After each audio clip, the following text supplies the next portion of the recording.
Bienvenidos a todos, gracias a la presencia de tantos países queridos en esta reunión, que es una reunión estelar con el maestro Antonio, y damos la palabra entonces a nuestro presentador, el maestro Chris, desde Venezuela, quien va a hacer la presentación correspondiente. Muchas gracias. Entonces, buenos días, buenas tardes, buenas noches a todos los presentes de este foro virtual. Bienvenidos a la 35ª edición del Foro de Karate Virtual, un espacio dedicado a fomentar la unicidad de los estilos de karate y de las artes marciales. Hoy contamos con la presencia destacada del maestro Antonio Díaz, quien desde Caracas nos compartirá una presentación titulada Siguiendo las huellas de mi vida en karate, vivencias de un bicampeón mundial. El maestro Díaz es actualmente sexto dan de Shitorio y cabeza de la organización INOEA en Venezuela. Tiene un medallero insuperable que no se limita a 2 campeonatos mundiales que obtuvo en Belgrado 2010 y en París 2012. También tiene una medalla de plata y 5 medallas de bronces. También tiene un récord Guinness por la mayor cantidad de medallas en los mundiales de karate. En los Juegos Mundiales obtuvo 2 medallas de oro y 3 medallas de bronce. En campeonatos panamericanos de karate fue 17 veces campeón, 2 veces medalla de plata y 4 veces medalla de bronce. Yo tengo la suerte de conocer al maestro Díaz desde hace más de 28 años, cuando entrenábamos juntos en un dojo de Santa Rosa de Lima, que es una urbanización de Caracas. Y estoy seguro que si tuviéramos que definir al maestro Díaz con una palabra, muchos dirían campeón o victoria. Yo, en cambio, diría constancia o humildad, porque he presenciado en incontables ocasiones como cada vez que se le presenta un reto, entrena sin descanso hasta superarlo de la única forma que sabe hacerlo, que es ganando. Sin más nada que decir, los dejo con Antonio Díaz. Bueno, muchísimas gracias por esa presentación, Chris. Y bueno, como dices, nos conocemos desde hace mucho tiempo y un gusto para mí que haya sido el encargado de hacer esa introducción. Agradecido también con Gabriel Sensei por la invitación. Creo que estos espacios son maravillosos, ¿no? Para poder compartir un poco esa pasión que tenemos, en común que tenemos, que es el karate, ¿no? Yo quisiera que la charla de hoy, en un momento cuando me lo propusieron, dije, bueno, déjame ver si hago alguna presentación o algo, pero creo que prefiero que sea algo más informal, que lo pudiéramos manejar más como una conversación de entre amigos y eso, como una persona acá que les está contando su historia en el karate, ¿no? Y bueno, tratar de hacerla lo más interesante posible, porque de alguna forma el karate ha sido una constante en mi vida desde muy, muy pequeño. Yo quiero comenzar pues por los inicios. Ahora que me preguntaban un poco si había hecho el estilo Shotokan, mi papá practicó karate siempre desde joven. Le gustaba mucho el karate y el boxeo, ¿no? Eh, en una época que acá en Venezuela existían unos grupos que les decían las patotas, ¿no? Entonces iban todos en moto, así tipo las películas, y entonces, bueno, había las rivalidades entre los de una zona y los de otro, y entonces, bueno, siempre a veces terminaban con unas peleas por ahí. Entonces, él empezó a practicar un poco de boxeo, después, bueno, terminó en karate, y comenzó a practicar con un maestro acá en Venezuela, que fue uno de los pioneros. Su nombre es Marcelo Planchard, y era el estilo, y con otros maestros también del estilo Shotokan. Entonces, bueno, yo de muy pequeñito, de bebé, lo veía a él a veces practicar en la casa, y por ahí, bueno, comencé a imitarlo, a hacer algunos movimientos. Entonces, de alguna forma siempre digo que mi papá fue mi primer sensei de manera informal, porque fue en casa. Y, y en esa época también, a diferencia de hoy en día, ¿no? Que vemos que los niñitos prácticamente los aceptan en las escuelas muy, muy pequeños, eh, fue así como que él conocía a un sensei del dojo y bueno, logró que me aceptara cuando tenía apenas 6 años, entonces fue como, wow, mira, vamos a hacer la excepción y comencé a practicar.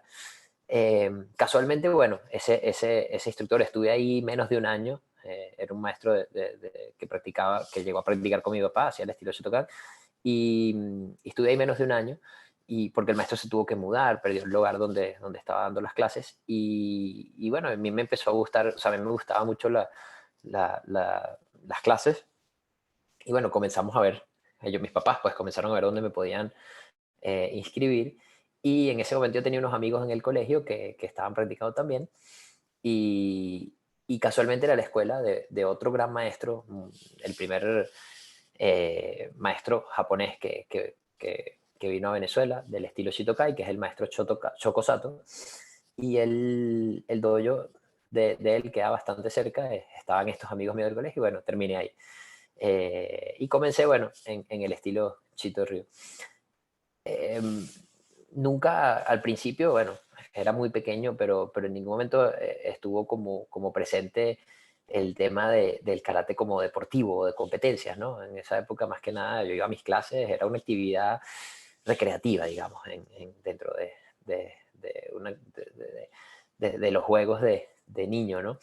Y bueno, por eso yo creo que esa primera parte de mi formación, siendo aún muy pequeño, estuvo muy enfocada a lo que era aprender los katas, aprender los movimientos, a concentrarme en lo que eran los pases de cinta, digamos, esa era mi motivación. Yo creo que ya teniendo unos 8 o 9 años, fue cuando por primera vez hicieron un evento interno del dojo y bueno, yo tenía demasiados nervios, tenía muchísimos nervios. Recuerdo que no me fue nada bien, no me gustaba para nada la competencia. Y poco a poco, bueno, empecé a ir a algunos otros, ¿no? Porque era como que, bueno, el dojo iba a algunos eventos y no me iba bien. Y realmente era como que eso, pues los nervios siempre me mataban. Eh, el maestro Sato se va en un momento de Venezuela, ya yo era cinturón intermedio, azul, ya casi como cerca de tener el tiempo para pasar a cinturón marrón. Eh, Adolescente y bueno, me quedo entrenando con un alumno de él, que era el que básicamente se había encargado mucho tiempo las clases de los niños. Su nombre es Javier Mantilla, él es un sensei que fue también, hizo una carrera muy importante en el arbitraje de la WKF y llegó a ser miembro del Consejo de Árbitros de WKF. Hoy en día vive en Estados Unidos y forma parte también del cuerpo de entrenadores del equipo de Estados Unidos. Entonces, bueno, con él digamos que empecé ese camino de lo que eran las competencias un poco, ¿no? Por supuesto, no existía tanto esa inclinación de que te ibas a hacer solo kata o combate y bueno, hacía en ese momento en las competencias ambas disciplinas. Me gustaban las dos, siempre me ha gustado, digamos, creo que he visto siempre el karate no solo como hacer kata o hacer combate, sino incluso en la parte deportiva, ¿no? Me gustaban las dos disciplinas. Eh, y bueno, como les decía, de pequeño no era el que tenía las mejores condiciones tal vez y el que le iba mejor en los campeonatos. Siempre cuento una anécdota de que una vez regresando de un evento donde no me fue bien, mi mamá, yo estaba como medio dormido en el carro y yo escuché a mi mamá preocupada diciéndome, ay, yo creo que es que él como que para esto no sirve, ¿no? Como que no se da el karate. Y bueno, nada, yo creo que hay algo importante bueno, que mencionó Chris, que es la constancia, ¿no? Y cuando tú haces algo que te apasiona, que te gusta, eh, de alguna manera siempre vas a ver una mejora, ¿no? No estamos hablando de solo llegar a ser un campeón mundial o algo, sino que si de verdad disfrutas algo, siempre va a haber esa motivación para mejorar. Y eso creo que fue lo que me llevó a mí a ir mejorando poco a poco, porque yo disfrutaba mucho, como dije, no disfrutaba mucho a veces las competencias por los nervios, pero disfrutaba mucho ir al dojo, entrenar, todas las actividades que estaban relacionadas, ese ambiente de camaradería, del grupo que existía, que a veces eh, iba incluso fuera del dojo, ¿no? O sea, ya llegábamos a convertirnos como en una familia, ¿no? Después de que yo salí de ese dojo grande del maestro Sato, el dojo con el Sensei Mantilla era un dojo muy pequeñito, o sea, que estaba empezando, ¿no? Que él estaba prácticamente comenzando. Entonces era muy unido, era un grupo pequeño, pero como familia.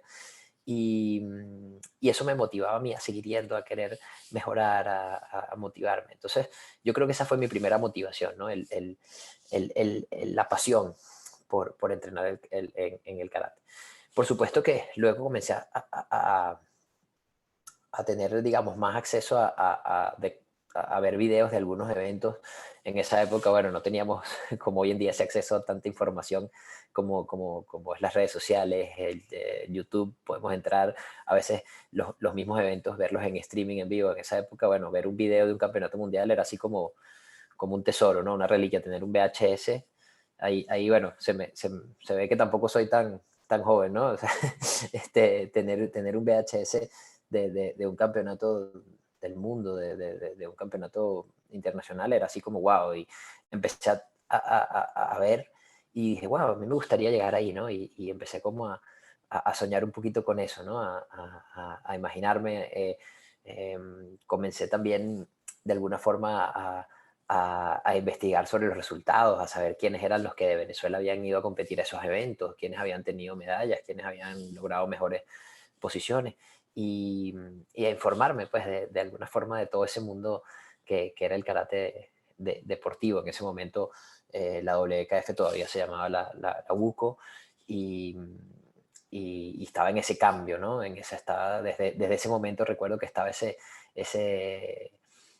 en el ambiente ese tema de que el karate fuera olímpico, de la unificación del karate, con lo que en ese momento era la ITKF, la Organización de Karate Tradicional de Shotokan, muy grande, y estaba todo ese tema ahí en el aire y yo decía, wow, qué increíble que en algún momento si el karate llega a ser olímpico, poder ir a unos Juegos Olímpicos y todo esto, ¿no? Y como que comencé a soñar un poco con eso.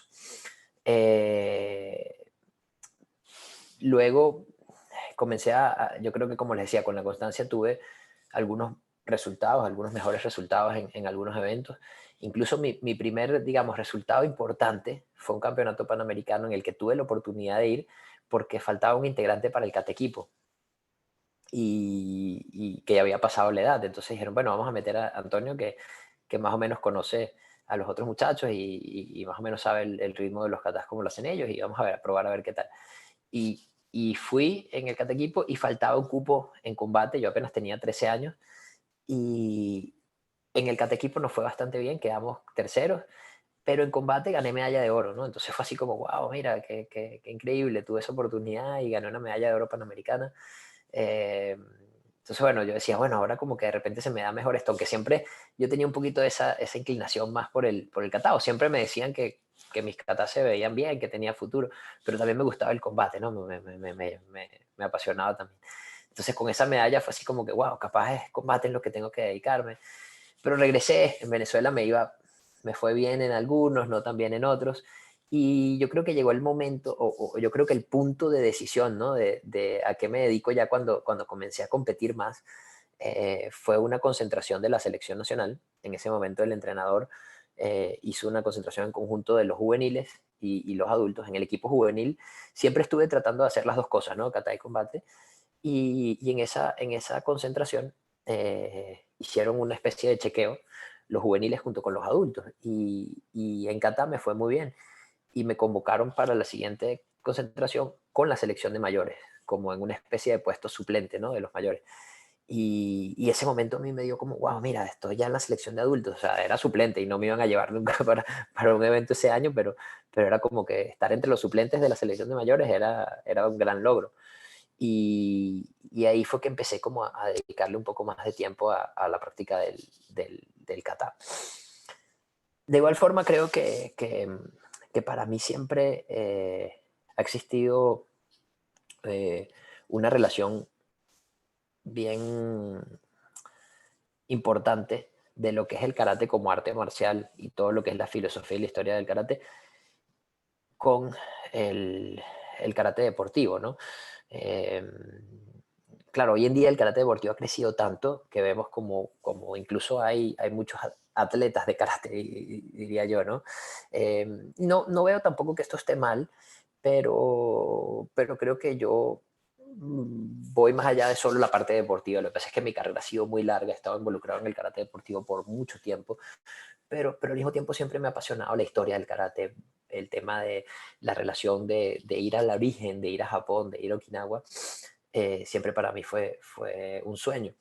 Y en el año 97, un poco tratando de resumir, ¿no? Porque es muy largo todas las cosas, pero yo había estado practicando Chitokai, pero luego tuve la oportunidad, bueno, diferencias de mi sensei, que decidió abrirse caminos y cosas que a veces uno no está totalmente involucrado, pero que te hacen ir tal vez de un camino a otro.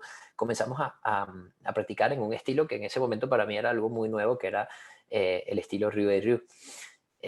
Ya había escuchado del maestro Sokumoto, por supuesto cuando comencé a ver esos videos de campeonatos del mundo, y claro, yo decía, wow, comenzar a practicar el estilo de ese maestro para mí era increíble. Y en el año 97 se da la oportunidad de viajar a Okinawa para lo que fue el primer campeonato mundial de estilos okinawenses. Era la inauguración del actual Budokan de Okinawa, y para mí ese viaje fue mágico, ¿no? O sea, el hecho de ver un campeonato tan organizado, tan increíble, tanta gente. Era mi primera competencia en Japón, además, ¿no? Y poder entrenar, ver tantos maestros, ir al lugar de origen del karate, creo que fue algo maravilloso. En ese evento tuve la oportunidad de competir también en kata y combate. En kata recuerdo que quedé en cuarto lugar, detrás de okinawenses, de puros okinawenses, y el quinto también era okinawense, pero logré colarme ahí entre ellos en la categoría juvenil y ganar una medalla de bronce en la categoría de kumite. Para mí era increíble cuando salía de ese evento afuera, en la parte de afuera del Budokan, ponían todos los resultados y las escaleras de cómo iban avanzando los competidores, porque era como que ibas haciendo rondas en cada día, era increíble, para mí fue una experiencia mágica. Y tuve la oportunidad de volver a Okinawa en el año 99, ya para entrenar directamente con el maestro Sakumoto, a quien ya había conocido en San Diego, pero de nuevo, fue increíble poder tener ese acceso tan cercano, poder compartir un poco más allá del dojo, ¿no? Que en ocasiones no, yo creo que es muy típico de los maestros japoneses, ¿no? Que siempre hay como ese post-entrenamiento, ¿no? Que muchas veces involucra karaoke y sake, o en el caso de Okinawa, el famoso aguamori, ¿no? Los que hayan tenido la oportunidad de probarlo. Y bueno, de poder ver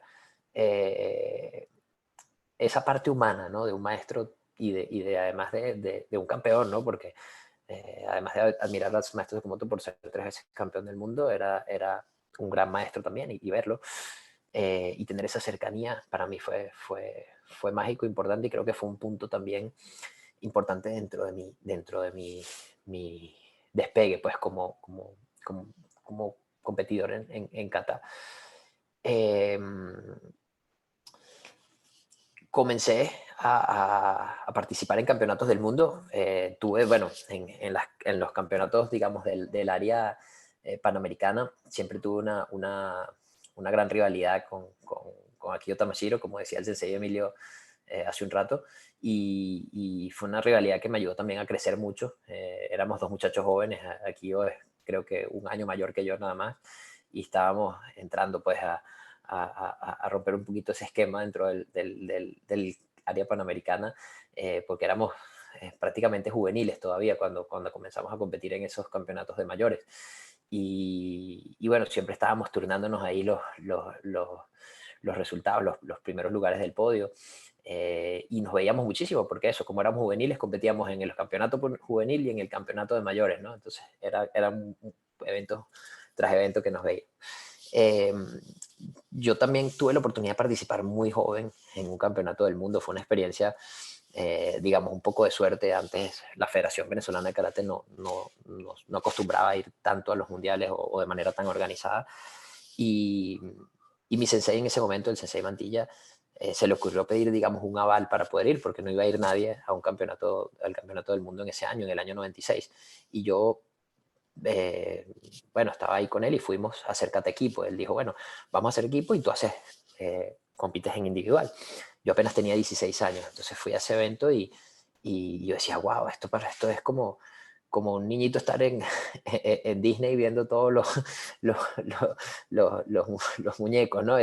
Wow, era así como yo veía en ese momento Milón era el campeón del mundo de kata y lo veía enfrente calentando ahí a 2 metros a Abe Ryoki, que era el que competía por Japón y verlo ahí tan cerca, yo decía, wow, estoy casi que ni estaba calentando yo. En ese momento las competencias eran por puntos, no llegué a pasar la primera ronda, que muy cerquita, entrar entre los 16, eran 2 canchas y pasaban 8 de cada cancha, yo quedé noveno en mi cancha. Y yo dije, wow, esto es muy difícil, ¿no? Esto como que el nivel de este campeonato del mundo es algo demasiado complicado. Y, y luego, bueno, cuando tuve la oportunidad de analizarlo y verlo con calma, me di cuenta que incluso en mi cancha había quedado por encima de los que eran medallistas en ese momento de los campeonatos panamericanos de adultos, que yo todavía no había participado. Eh, de Perú, incluso en ese momento estaba también un competidor de Argentina que he tenido la oportunidad de compartir con él ahora como entrenador, que es Chuchurru. Y, y haberlos visto y haber estado al nivel de ellos, que ya eran adultos, era como que, bueno, me dio una vez más, me dio como la motivación de, bueno, no tengo que quemar etapas, fue una oportunidad, déjame aprovechar esto como una gran experiencia y seguir preparando. Después de eso, ya en el año 2002 es cuando logro mi primera medalla, una medalla de bronce, que yo sentía que era como prácticamente una medalla de oro, ¿no? Yo dije, bueno, el estar ya en el podio mundial para mí era lo máximo, ya me sentía súper realizado. Fue una gran alegría lograr esa medalla. El Mundial de Karate, bueno, que se hace cada 2 años,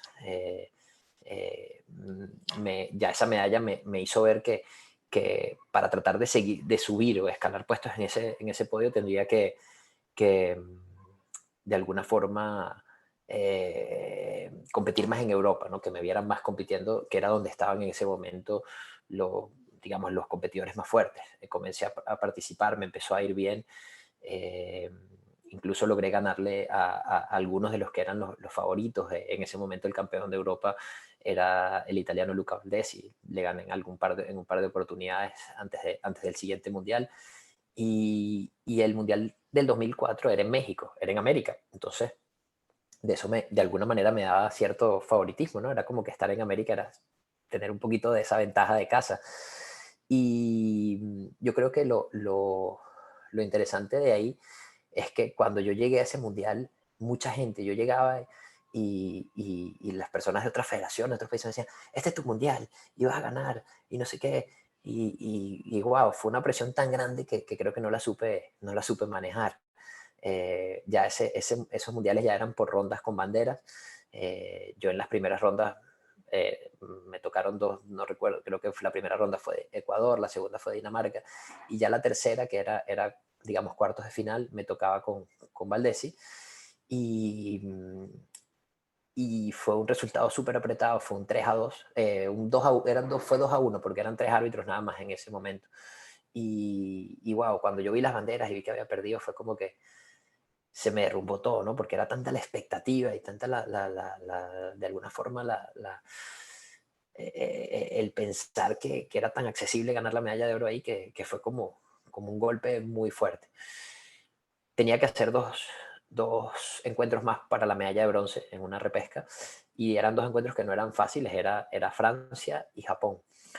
Le logré ganar a Francia 5-0, ya para esas disputas de repesca sí eran con 5 árbitros, y la medalla de bronce era contra Japón, un competidor de Shotokan muy bueno. Y claro, en ese momento yo no lo pensé, ¿no? Pero básicamente era ganarle a Japón significaba dejar por primera vez en la historia a Japón fuera de las medallas de kata. Entonces, creo que si tal vez lo hubiese pensado en ese momento, me hubiese dado un poco de presión, pero ya, digamos, todo ese peso que tenía en ese evento lo había dejado atrás con el encuentro con el italiano, que esos dos katas, ante el francés y ante el japonés, no estaba como pensando en nada, fluyó realmente para lo que yo me había preparado. Y mucha gente me lo decía, wow, era como que ver a un Antonio antes y después de ese encuentro. Logré la medalla de bronce, era una segunda medalla de bronce en un campeonato mundial y ya no era tan emocionante como la primera. Por supuesto que siempre estar en el podio mundial es increíble, pero cuando tenías una expectativa tan alta y no la cumples, era como que se sentía un poco amargo. De igual manera, creo que el haber repetido una medalla mundial era importante y dije, bueno, nada, tengo que seguir, yo estoy aquí y lo voy a lograr. 2 años más tarde, el mundial fue en Finlandia, en la ciudad de Tampere. Me tocó otra vez Valdesi en la semifinal, esta vez en la semifinal, y en esa oportunidad perdí con él 4-1. Luego viendo, por supuesto, los videos y todo, eh, creo que es importante a veces decir, cuando pasa a veces eso y uno pierde, también saber reconocer cuando tu rival estuvo mejor, ¿no? Y yo creo que en ese evento es uno de los donde él ha estado mejor preparado y, y siento que su kata fue mejor, pues entonces dije, bueno, tengo que ver qué puedo hacer, dónde tengo que fortalecerme. Entonces iba como sumando experiencias, ¿no? México me dejó el tema de cómo manejar la presión, de cómo no dejarme cargar por la presión. En Finlandia fue el saber, pues, también reconocer la derrota. Y, y ese año, entre el siguiente mundial, que era en el 2008, y ese año del 2007 fue un año difícil para mí porque venía de ganar varias veces seguidas el campeonato panamericano. En esa oportunidad perdí en semifinales con Tamashiro, bajé al bronce a nivel panamericano y en algunos eventos que fui fuera no me iba tan bien. Tenía un tiempo entrenando básicamente solo porque ya había dejado de entrenar con el Sensei Mantilla por varios años y me sentía un poco perdido, ¿no? Porque no tenía como esa guía de alguien que me pudiera corregir, ¿no? O sea, por supuesto que uno va acumulando conocimientos por años y vas acumulando experiencia, pero siempre necesitas a alguien, y yo siempre he creído en el tener un maestro, ¿no? Una guía. Eh, Tenía una persona que ha sido muy importante en mi carrera, que es mi preparador físico, que además él practica artes marciales, pero otra rama, ¿no? Hace artes marciales coreanas, pero es una persona que sabe mucho de preparación física y siempre me ha acompañado, es una persona muy centrada mentalmente, que me ha ayudado también un poco con la preparación mental, pero a nivel de karate sentía que hacía falta algo. Me sentía un poco sin guía, ¿no? A veces hasta inventando un poco sin sentido algunas cosas. Quería ir a entrenar a Japón, en ese momento había perdido también un poco el contacto con el maestro Sakamoto, pero quería ver cómo, de alguna manera con quién podía entrenar, pero no lo tenía tampoco como muy claro, ¿no? Entonces era también como que no era ir por ir a entrenar a Japón, sino saber bien dónde ir. Y casualmente, gracias a otro maestro japonés que ha tenido una muy buena relación con Venezuela, que es el maestro Yamazaki de la escuela Ryobukai. Él muchas veces venía a Venezuela con su organización y, y tuve la oportunidad de hablar con él en una de esas visitas y él me dijo, tienes que ir a este sitio con este maestro. Y me nombró el maestro Inoue, Yoshimi Inoue. Yo había escuchado de él, había tenido la oportunidad de verlo en algún momento en un evento que se hizo en Estados Unidos de la organización Hayashi-Ha, porque él fue alumno del maestro Hayashi, y había escuchado poco, pero sabía algo de él, ¿no? Y decidí escribirle, me dieron su contacto, decidí escribirle, y la respuesta fue como que vente lo más pronto posible. Y fue como, wow, se estaba terminando ese año, el 2007, y yo dije, bueno, nada, me voy a ir a Japón, a ver qué tal. Eh, Me fui sin tener un poco mucha idea de cómo iba a ser todo. Dije, bueno, voy a ir para aprovechar el viaje, por lo menos voy a tratar de estar 2 semanas, voy a tratar de estar allá 2 semanas para aprovechar algo. Y recuerdo que llegué a una ciudad que está en el sur de Japón, que se llama Totori, y y él me fue a buscar y directo del aeropuerto, o sea, llegando a ese viaje, porque yo llegué a Tokio, después de Tokio tuve que agarrar otro vuelo de 1 hora, y bueno, con todo el jet lag, todo, me fue a buscar y de una fuimos al dojo. Y me dice, descansa un poquito aquí, había un pequeño cuartico ahí, descansa ahí media hora y te pones el karate. Y yo, bueno, de una, ¿no? Eh, Me puse el uniforme y entré y ese día, bueno, fue algo muy básico, ¿no? Un poco de básico. Él dio algunas cosas ahí de algunas teorías que él manejaba, pero bueno, no, como que no, en ese día no fue como mucho. Yo también estaba con todo ese tema del viaje y bueno, al día siguiente, cuando voy, bueno, también tuve la oportunidad de ver en el dojo a algunas atletas, sobre todo del equipo femenino de Japón. En ese momento, eh, Rika Usami, que fue campeona del mundo en el 2012, apenas estaba comenzando, ganado su primer nacional de Japón ese año, unas semanas antes, y yo había tenido la oportunidad de ver su catálogo. Ganó también que una de las cosas que me sorprendió mucho cuando yo vi ese video es verla ganar con un kata que catalogamos como básico, ¿no? Porque para mí no es básico, ¿no? Que era Kosokudai o un Kushangu, ¿no? Que muchas veces no, la gente, digamos, en el ámbito competitivo, Kankudai, Kosokudai se ve como un kata básico, pero creo que es un kata que para hacerlo bien hay que entender que es un kata bien, bien complejo, ¿no? Eh, y ella había ganado con ese kata, ¿no? Y para mí me sorprendió muchísimo. Entonces verla en el dojo fue así como, wow, mira, ella entrena aquí con el maestro, ver también algunas otras campeonas de femenino, ¿no? De que habían sido campeonas mundiales universitarias o que habían sido medallistas mundiales, me sorprendió muchísimo y me motivó, ¿no? A entrenar. Recuerdo que ese primer día el maestro me puso a hacer algunos katadas ahí y hacer algunas cosas y fue todo como que eso está mal, eso está mal, eso está mal, eso está mal. Entonces fue un poco de frustración porque yo decía, bueno, empezó ese tema del ego ahí, ¿no? Yo decía, bueno, pero bueno, yo tampoco, o sea, he sido medallista en el mundial, ¿no? Y tampoco es que puede estar tan mal.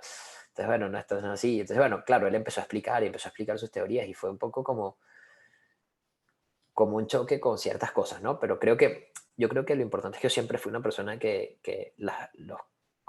con mis maestros o los maestros que tuve la oportunidad de entrenar, siempre se enfocaron en lo importante que era el básico, ¿no? Entonces, de alguna manera, cuando tienes una buena base, entender las cosas es un poco más fácil, ¿no? Pero había muchas teorías que él tenía que eran bien distintas, ¿no? Y que me costaba muchísimo al principio y hacerlo y relajarme, no ser tan tenso, me costaba. Entonces cuando no me salía venía esa lucha interna de, oye, pero bueno, a mí me sale, pero si lo trataba de hacer como él decía y no me salía fuerte, entonces, no, pero tengo que hacerlo, pero entonces no, pero lo voy a hacer así, me voy a ver esto como que no está tan fuerte, esto débil. Entonces yo trataba de volver a donde estaba, pero entonces decía, no, pero bueno, si quiero hacer algo distinto, tengo que... Entonces, bueno, fue una gran experiencia porque era todo un conflicto interno y me enseñó algo importante que siempre se lo trato de transmitir a los muchachos o a los alumnos a veces, que es un poco esa filosofía zen que habla del vaso lleno, ¿no? Que cuando un vaso está lleno, no, nada más puede entrar ahí. Entonces, lo primero que tienes que hacer para tratar de aprender es un poco vaciar ese vaso para que pueda entrar esa información, ¿no? Y eso fue ir cada día tratando de amoldarme a lo que me estaba pidiendo y tener la paciencia y entender, bueno, esto es, si quiero lograr algo distinto, tengo que intentar algo distinto también, ¿no? Y ver, yo creo que lo más importante con el maestro Inoue, eh, claro, he tenido la oportunidad de practicar con grandes maestros y todos siempre tienen algo positivo, pero una de las cosas que siempre recalco o que más me enganchó en esa primera visita es el poder del ejemplo, porque él era una persona que te decía esto, hazlo así, y lo hacía. Y tú decías, wow, si él en ese momento 64 años, 63, 64 años que tenía, lo podía hacer, decía, bueno, no, no tengo excusa, ¿no? No puedo decir que yo no lo puedo hacer, no. O te explicaba la técnica, pero no era solo como que te decía, hazlo rápido y te mandaba, sino que él lo hacía o hacía por lo menos aunque sea uno, no estoy diciendo que de repente tuvieran tal vez la energía para hacer una cantidad como poder ser un atleta, pero te lo explicaba y hacía el movimiento como quería que lo hicieras, él te lo hacía. Entonces creo que ese poder del ejemplo es algo que me llegó muchísimo y que siempre lo he querido tener presente, ¿no? Que no es ser el sensei que solo dice sino que también muestra. Y parecido a lo que pasó con el maestro Sakamoto, esa cercanía, ¿no? He tenido la oportunidad también de entrenar, de ver algunos otros maestros en Japón, que son un poco más distantes, ¿no? Y está como un poco ese difícil acceso. Nunca han sido tampoco, siempre han sido también muy buenos, he aprendido mucho de ellos, pero el ver un maestro también tan cercano, que se pusiera a tu nivel en algunas ocasiones, que, que tuviera la disposición de que si no entendías algo, explicártelo de otra manera, buscar cómo lo entendieras, para mí fue muy importante. Yo, como les decía, pensaba quedarme 2 semanas en esa visita y terminé quedándome casi mes y medio. Y luego dije, bueno, nada, yo tengo que volver y volví a Japón en el siguiente año. Y justamente ese año, 2008, el mundial iba a ser en Tokio. Y bueno, yo había cambiado muchísimo mi manera de hacer, de ejecutar los katas del mundial del 2006 al del 2008. Me tocó, bueno, volver a competir digamos, con estas nuevas técnicas que estaba incorporando. Y en las primeras rondas me fue muy bien, ¿no? También, de alguna forma, en el momento del sorteo sentí un poco de alivio porque ya el italiano Valdesi estaba del otro lado, no lo podía ver sino hasta la final. Entonces decía, bueno, si lo veo ya es en la final. Y justamente pude llegar a la final. Era mi primera final en un mundial, me sentía increíble, además que era en Japón, ¿no? Entonces, bueno, yo me hice también toda una película y dije, bueno, no había ganado porque tenía que ganar en Japón, ¿no? Era el sitio donde tenía que ser campeón del mundo. Eh, y bueno, esa final, cuando llegó esa final, el momento de las banderas fue así como en cámara lenta, ¿no? Cuando da el silbato el árbitro principal y salen las banderas, yo veía banderas de los dos colores, azules, rojas, y empecé como a tratar de contar, pero me pasaba todo como muy lento, ¿no? Yo decía, azul, roja, azul, roja, pero ya como que no calculaba quién tiene tres, quién tiene dos, y en ese momento yo tenía la barra de Italia muy cerca y empecé a sentir que empezaron a aplaudir duro, ¡ay, ya, perdí! O sea, bueno, 3-2, ¿no? Fue así como que, wow, estuve a una bandera de ser campeón del mundo.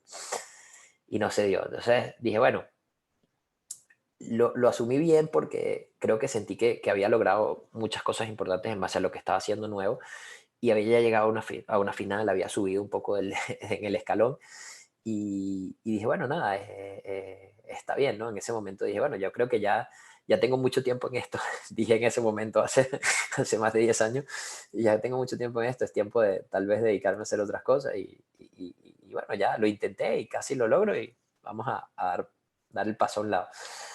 Cuando llegué a casa, a Venezuela, y lo pensaba, veía el video y decía, wow, tan cerca. Dije, no, yo no me puedo dar por vencido ahorita. Tengo que seguir, aunque sea un intento más. Además, estoy haciendo algo distinto que apenas tengo un año haciendo, entonces vamos a darle la oportunidad a ver si todavía puedo seguir mejorando. Y bueno, hablé con el maestro y él me dijo, bueno, sí, vamos a seguir entrenando, vamos a seguir preparando. Y creo que en ese momento entrené muy, muy fuerte. Seguí yendo a Japón. eh, Me concentré prácticamente en prepararme. Era como un objetivo, lo que era prácticamente yo me paraba en las mañanas y pensaba en karate, pensaba en entrenar, todo, era como que estaba al 100% conectado con eso, ¿no? Eso fue casi 2 años entrenando muy fuerte y para el Mundial del 2010, bueno, vuelvo a llegar a la final con Luca, porque estábamos sembrados por ser los finalistas del Mundial anterior. Y bueno, se repite la final, vamos a ver ahora. Y en esa oportunidad, bueno, sí le logré ganar. La decisión fue 4-1. Y wow, o sea, todavía lo pienso y recuerdo esa sensación. Es algo que tengo como muy, muy adentro, el momento en el que fue como quería celebrar, pero mi primer pensamiento, o sea, lo tengo aquí como si hubiese sido ayer, fue por fin. En mi cabeza dije, por fin, lo logré. Y bueno, me di cuenta que la constancia y la consistencia es una de las cosas más importantes para lograr algo y no darse por vencido, ¿no? Y por supuesto disfrutar el camino, disfrutar el trayecto, creo que es algo fundamental y lo aprendí. Luego para el 2012 tuve la oportunidad de decir, bueno, ya no es uno, ahora tengo que ir por el segundo. Tuve también una gran motivación porque los entrenamientos fueron muy fuertes en Japón, junto con Rika, y bueno, fue una gran compañera de entrenamiento y creo que una de las satisfacciones más grandes que tengo de esa medalla del 2012 es haberle podido dar la alegría al maestro Inoue de que sus dos alumnos quedaran campeones del mundo en ese mismo mundial.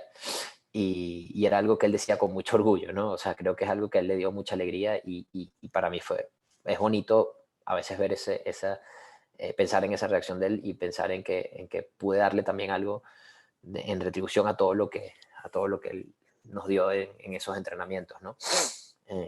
Entonces ese mundial tiene ese significado muy especial para mí por eso, ¿no? Y por lo que significaron los entrenamientos junto a Rika, que también es alguien que aprecio muchísimo y creo que es un excelente karateca y también una persona muy humilde y que de verdad disfruta mucho también lo que hace y disfruta mucho también de enseñar y transmitir. Entonces, eso, pues creo que fue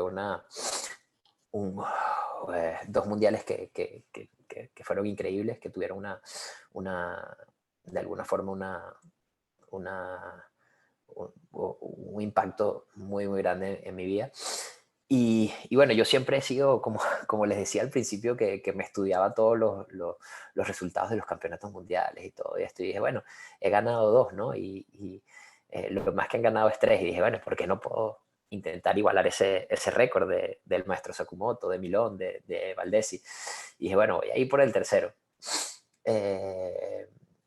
Y creo que ahí, bueno, el siguiente mundial, el 2014, tuvo bastantes contratiempos y me sentía bastante bien, pero una semana justo antes del evento estaba en Europa y yo no sé si fue en el viaje, el clima, y bueno, me agarró una gripe muy, muy fuerte. eh, y físicamente no estaba bien el día del evento, ¿no? Incluso la noche antes casi ni dormí, fueron pocas horas, con muchísima tos. Entonces, claro, al momento de salir, además también veo el sorteo y fue un sorteo bastante complicado, diría yo, ¿no? Porque me tocaba en la primera ronda, ya Valdesi se había retirado, estaba un italiano nuevo, que es el que se encuentra actualmente también compitiendo, su nombre es Mattia Busato, y justamente ese año entrando él había quedado campeón de Europa. En la segunda ronda me tocaba España, que es Damián Quintero, que hoy en día, bueno, él está en el 1 y 2 del ranking, en ese momento todavía estaba subiendo, pero venía también de ser subcampeón de Europa. Entonces significaba gastar también, por estrategia, gastar catas fuertes en las primeras rondas. Logré ganarle a los dos, luego una tercera ronda contra Portugal y bueno, ya empecé a sentir ese desgaste físico, ¿no? Y también el desgaste de catas, ¿no? Con ese sistema de competencia que era por rondas, y donde no podías repetir. Y en la cuarta ronda me toca contra el de casa, contra un alemán, eh, que ya le había ganado también en algunos eventos en ese año. Y bueno, yo decidí irme por un kata que a mí siempre me ha gustado mucho, que es Kururunfa, a pesar de que es un kata bastante corto. Creo que es un kata fuerte y que sentía que con él, de alguna manera podía pasar esa ronda. Él se fue con un kata más largo, hizo Shatanyara Kushanku. Y bueno, yo creo que me pegó un poco ahí el hecho de que también en las otras rondas no había venido al 100%, había ganado los encuentros así como de poquito. Y bueno, creo que también ahí pesó la casa. Se sumaron muchas cosas, ¿no? No lo digo poniendo excusas, ¿no? Sino un poco como la historia, ¿no? El tras bastidores, ¿no? Porque nunca digo, bueno, yo perdí ahí porque me sentía mal o porque estaba enfermo. O sea, perdí, pero es un poquito como esa sensación o lo que estuvo por detrás de bastidores y bueno, perdí ese encuentro.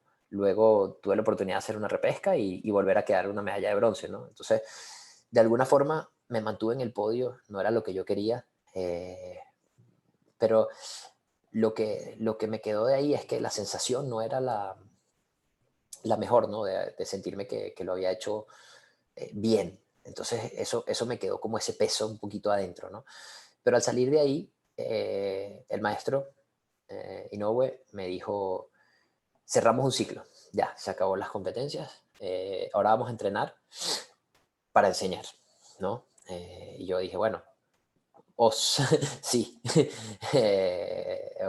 sí, maestro, ahí vamos. Y bueno, teníamos muchos planes. El año siguiente venía un campamento de toda la organización. Él había estado preocupado en que la organización creciera en Europa en ese momento. Y bueno, eh, de alguna forma dije, bueno, sí, ya logré también lo que quería, haber sido campeón del mundo. No fue, no fue mi último campeonato como hubiese querido, pero bueno, se dio. Eh, Meses después, en el año siguiente, en el mes de mayo, eh, a mediados de abril recibo la noticia de que no se estaba sintiendo muy bien el maestro. Traté de organizar, yo tenía planificado ir a finales de mayo, traté de ver si podía adelantar el viaje, pero en ese momento yo estaba en un viaje que me había tomado también de vacaciones. Y recuerdo que el 1 de mayo me llaman para decirme que el maestro había fallecido. Resulta que bueno, tenía un cáncer que lo descubrieron muy tarde y bueno, al final no se pudo hacer nada, ¿no? Entonces fue una noticia para mí muy fuerte porque mi relación con él se había hecho muy cercana, ¿no? Y no solo desde la parte de karate, ¿no? Sino que creo que es una persona que me influenció muchas cosas positivas en la vida, ¿no? Su filosofía de vida, de alguna forma de disfrutar el día a día, de vivir al máximo cada momento, de reírse y relajarse, ¿no?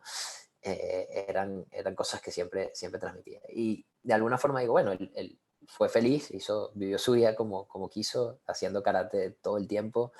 Eh, Enseñó y tal vez un poco la tristeza es que siento que quedaron muchas cosas por transmitir. Pero al mismo tiempo, cuando trato de revisar y veo los videos de entrenamientos con él y todas las cosas, las notas que tengo, siento que todo eso, de alguna forma, o como yo lo veo así, o los que tuvimos la oportunidad de entrenar con él mucho, nos dejó una caja de herramientas muy grande para seguir trabajando y trabajarlas nosotros desde nuestros puntos de vista o desde lo que vaya evolucionando el karate deportivo y por otro lado las partes más tradicionales o más básicas, pero como unos principios que son como unos faros, ¿no? Que dejó ahí en muchos de sus alumnos para, para seguir también investigando y seguir complementando, ¿no? Su karate y su teoría. Y lo que él siempre decía, ¿no? Él decía, bueno, Antonio, más adelante tú tienes que transmitir y enseñar y yo quiero que tú puedas enseñar lo que yo te di, pero también que sea tu karate, ¿no? Entonces, eso siempre también resonó en mí. Me hubiese gustado de nuevo eso, eh, poder tener un poco más de tiempo para aprender más cosas, pero sé que dejó ahí las herramientas. Entonces, bueno, para ir, digamos, terminando esa parte de lo que eran lo que son las competencias y por qué sigo todavía en esto, eh, después de pasar un tiempo, ¿no? Y decir, bueno, ¿ahora qué voy a hacer, no? Porque me sentía como perdido porque mi objetivo era, bueno, empezar a entrenar con él de otra manera. Entonces decía, ¿ahora qué hago, no? Estoy otra vez como perdido. Y empecé a recordar esa sensación que les dije que en ese último mundial había sentido que no había sido la manera como me hubiese gustado recordar mi última competencia. Dije, bueno, voy a hacer alguna competencia más. Recuerdo que el primer evento que hice después de todo eso fue en Okinawa. Organizaron una Premier League, una parada de la Liga Mundial que está haciendo la WKF. Y, y perdí en la tercera ronda con un muchacho de Okinawa joven y, y me quedé también así como, wow, fuera de las medallas. Entonces decía, wow, ¿será que es difícil ahora? No voy a poder estar al mismo nivel. Fui al siguiente evento, un evento tradicional en las competencias de karate muy importante que es el Open de París y perdí también en cuarto de final con el español. el Español luego perdió con Japón, también quedé fuera de las medallas, entonces estaba como un poquito tambaleándome, ¿no? Ese año era año de mundial, el 2016, y bueno, volví a ir a otro evento, el siguiente fue en Austria, me comenzó a ir bien y decidí probar en ese momento, cuando tuve la oportunidad de entrenar el estilo Ryu de Ryu, había aprendido un kata un poco de manera informal, que en ese momento lo llamaban Anani. Eh, y dije, bueno, ahora el reglamento de la Federación Mundial de Karate había quitado el listado de katas, no había katas, no había los katas. eh, Volvieron a ponerlos y cuando vuelven a ponerlos colocan el nombre del kata Anandai, ¿no? Que era básicamente lo mismo. Y dije, bueno, voy a probar desempolvarlo un poco ahí y hacerlo, ¿no? Y decidí, llegué a la final, en ese momento contra el Español, y un poco sorprendió, ¿no? El haber hecho un kata que nadie estaba haciendo. Logré ganar oro, luego fui a otro evento, otro de la Liga Premier en Alemania, también gané oro. Entonces ya de haber estado como por fuera, me había vuelto a poner como uno de los favoritos para el Mundial de ese año. Me preparé muy bien, me sentía muy bien físicamente y llegué a la semifinal con Ryo Kyuna, que ya había ganado su primer Mundial en el 2014. Eh, y bueno, los dos en esa semifinal hicimos el kata Super Impey y el resultado fue 3-2, ¿no? Fue un resultado cerrado. Él pasó a la final, ganó su segundo campeonato del mundo. Yo logré la medalla de bronce ahí, pero de alguna forma creo que lo más importante es que era una sensación totalmente distinta al del anterior, o sea, porque fue una semifinal bastante reñida. eh, Siento que los dos estuvimos bien, pero bueno, en ese momento el resultado fue a favor de él y yo lo acepté, ¿no? Pero las sensaciones del evento eran muy buenas. Entonces ahí sí dije, bueno, ahora sí, hasta aquí. Ya cierro con esto, cierro con esta sensación chévere. Recuerdo que después del Mundial me quedé haciendo algunos seminarios en Europa. En ese momento estaba con mi actual esposa, que era mi novia, y bueno, estábamos hablando de, bueno, que ya se terminaban las competencias, qué íbamos a hacer, estaban por ahí los planes de formar una familia. Pero había una cosita por ahí que me hacía ruido, que era la posibilidad de que el karate entrara a los Juegos Olímpicos. Justamente ese año el karate entró y yo decía, bueno, nada, ya me lo perdí, ¿no? Llegó tarde.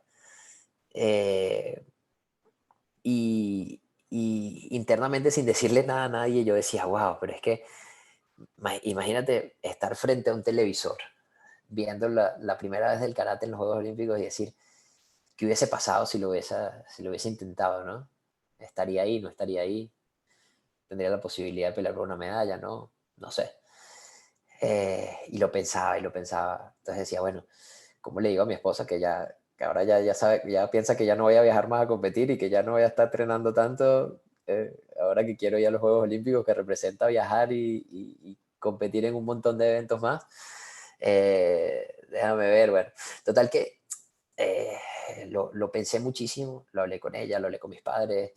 Y bueno, la respuesta de todo fue, mira, si tú quieres hacerlo, te apoyamos, aquí estamos para apoyarte.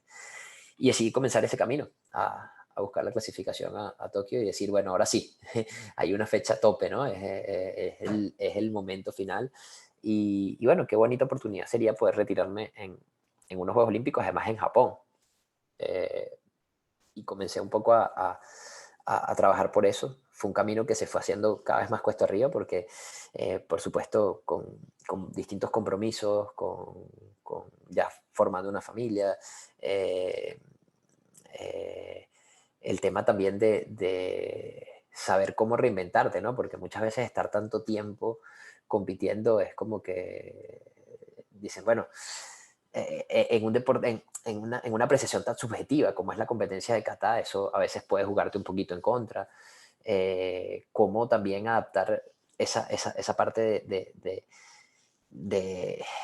de cierto modo, de la moda que hay en el karate deportivo o en el kata deportivo, ¿no? Que a veces tú dices, bueno, tienes que tener la flexibilidad para saber variar ciertas cosas, porque a veces los árbitros se van un poco más por una cosa que otra, ¿no? Y al final sí hay que tratar de mantener siempre una esencia, pero también necesitas eh, obtener un resultado o obtener los puntos o las banderas en ese momento o los puntos.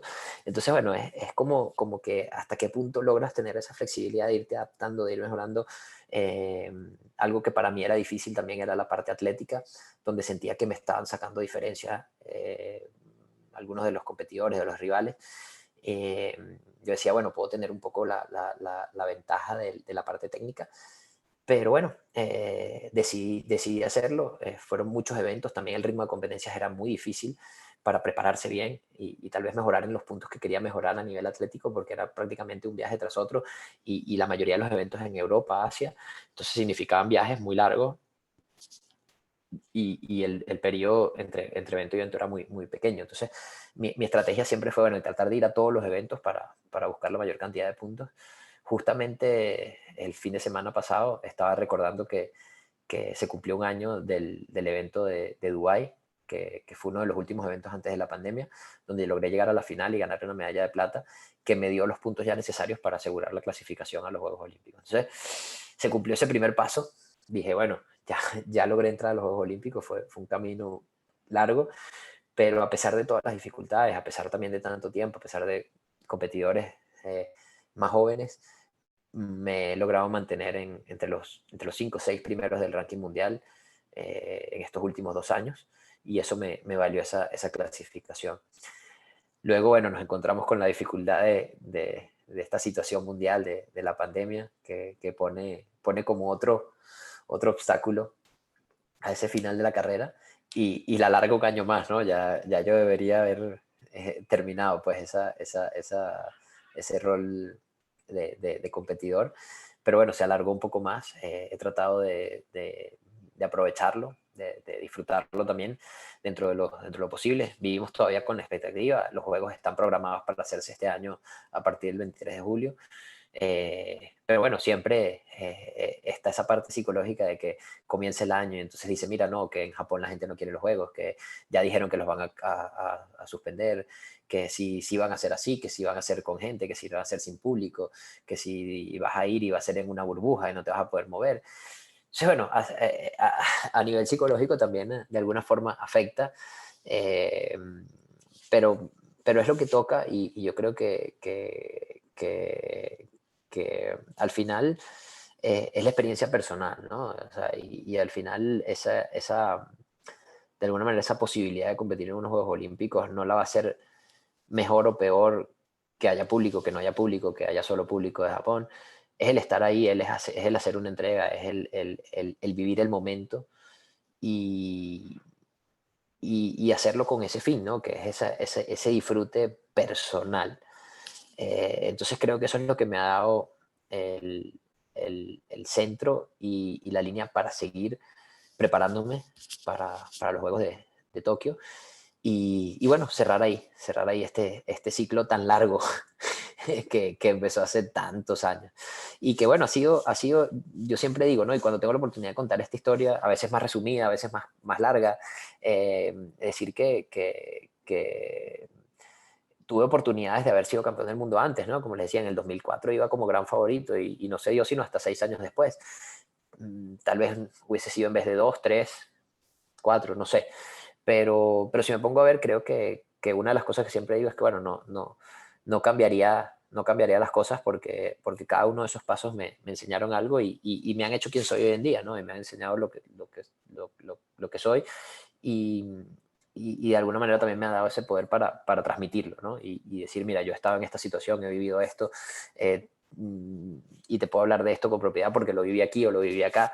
Eh, y de alguna forma es eso, ¿no? Creo que la vida es una acumulación de todas esas experiencias y eso vale muchísimo más que todas las medallas, vale muchísimo más que, que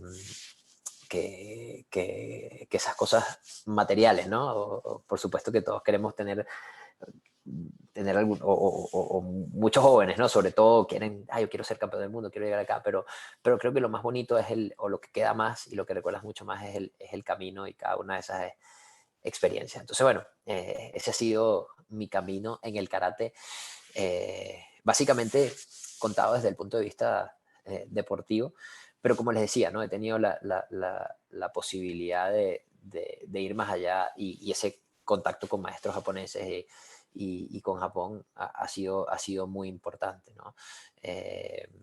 Porque me ha enseñado mm, una filosofía de vida que suena un poquito así como rebuscado, ¿no? Cuando la gente habla a veces del karate, no, es que más que un deporte, o más que esto, es una filosofía de vida. Sí, pero sí es verdad porque para mí ha sido eso, ha sido algo, un camino que me ha enseñado cosas importantes para la vida, ¿no? Y para otros aspectos de mi vida. Bueno, eso creo que concluye un poquito lo que ha sido mi camino a través de todos estos años en el karate. Bien, bien. Bueno, muchas gracias, Antonio. Una maravillosa historia de vida personal realmente.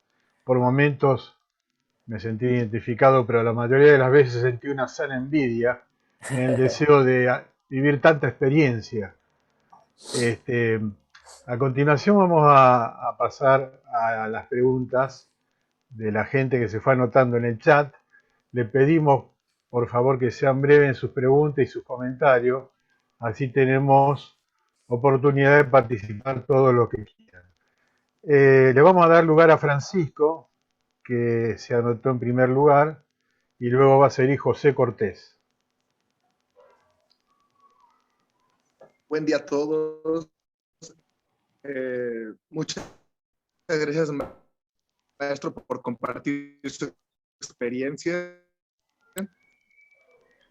y sobre todo todos los nuevos, una separación cada vez, bueno, yo lo veo de esa manera, cada vez más grande entre lo que le llaman karate deportivo y karate tradicional. Cada vez se ve una brecha más y más y más y más grande.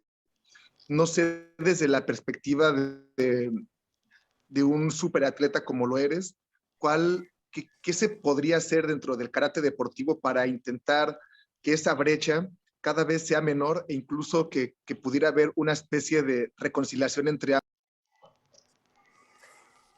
Bueno, eso ha sido una discusión de muchos años y yo, yo más bien siento que mi visión es un punto entre los dos, ¿no? Eh, a ver, si lo vemos como dos círculos que se entrelazan, ese punto medio creo que es lo ideal, ¿no? El carácter tradicional y el deportivo tienen un punto donde ambos se pueden nutrir de cada uno, ¿no? Entonces es lo que siempre digo, ¿no? Si vemos más bien los puntos de unión más que las diferencias, vamos a encontrarlos, ¿no?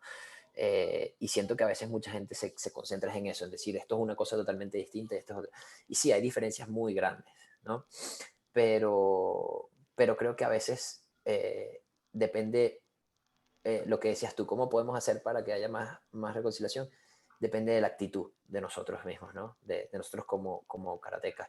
A mí me llamó mucho la atención eh,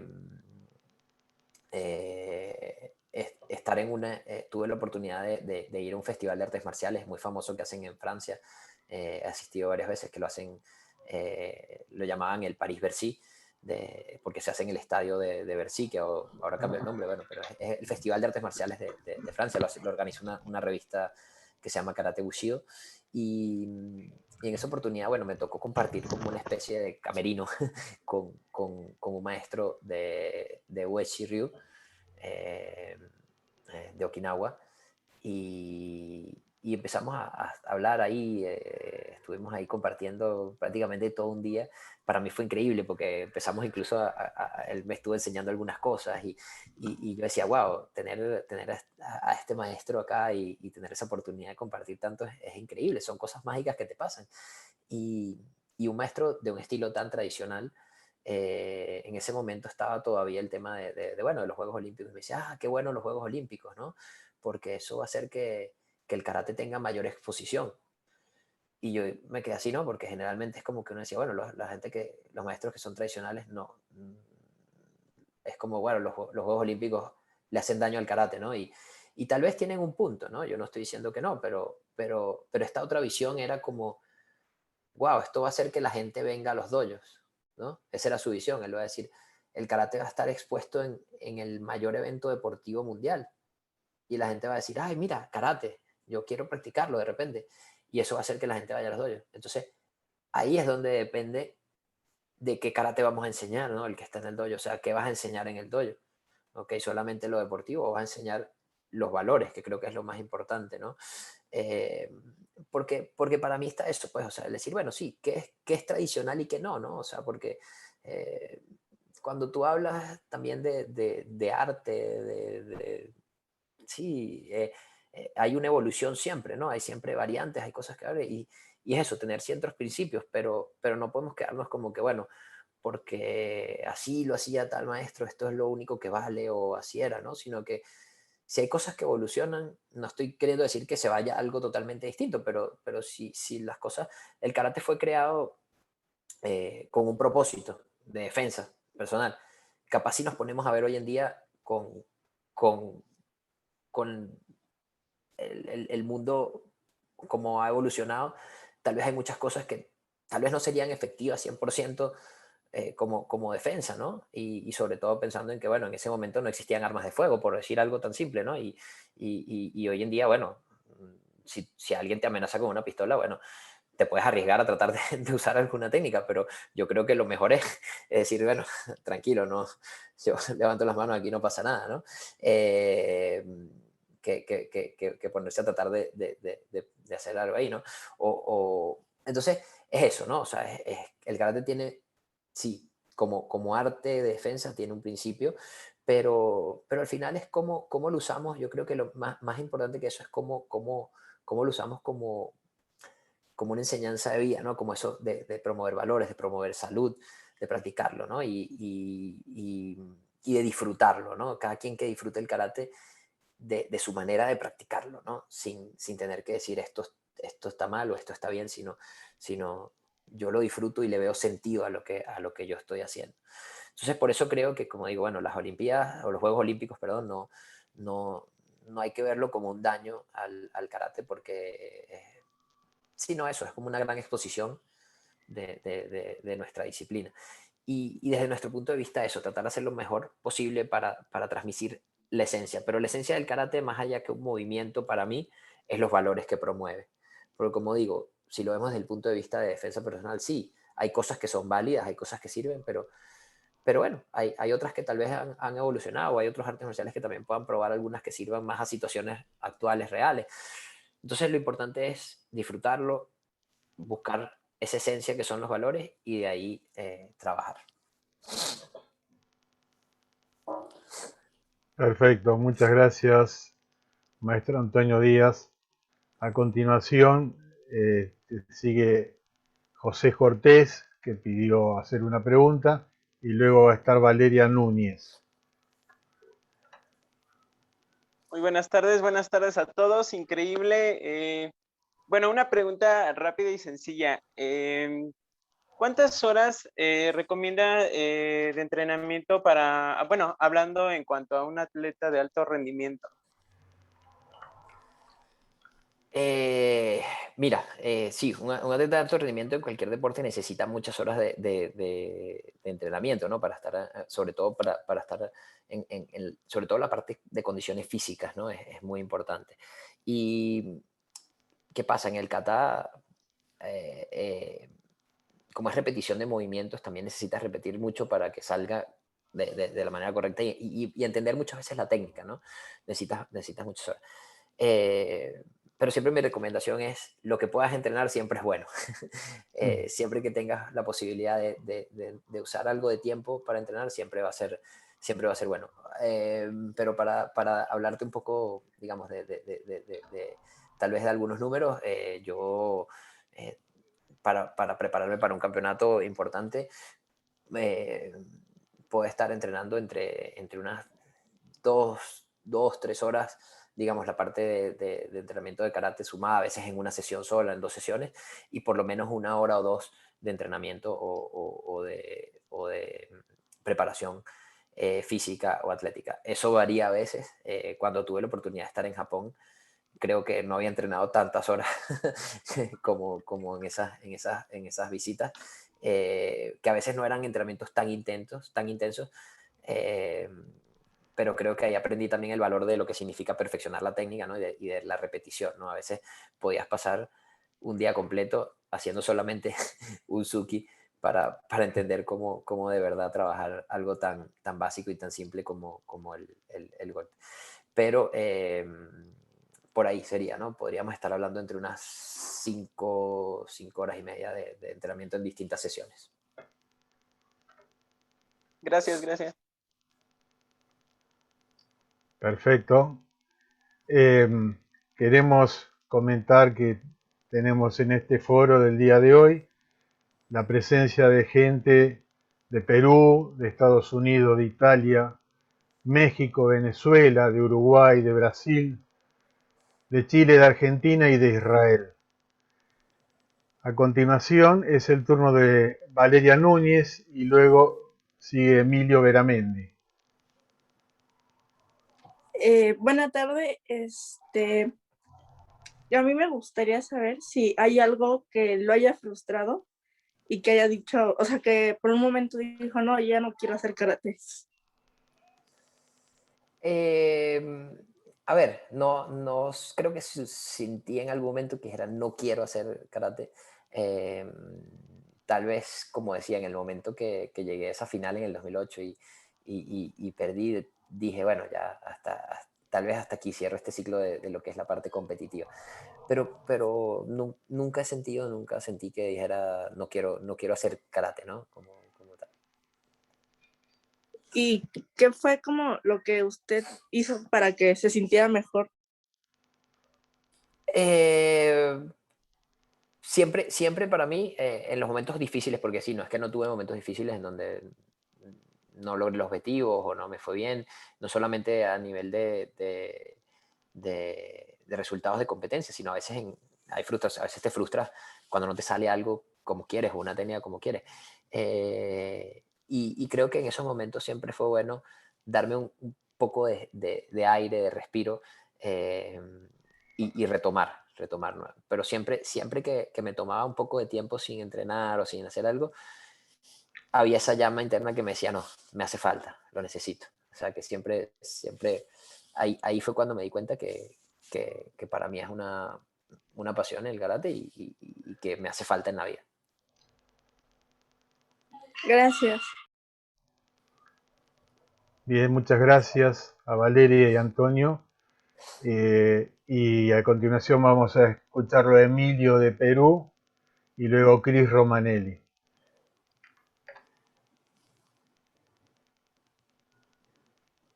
Adelante, Emilio. Está sin audio, Emilio. Ahora. Perfecto.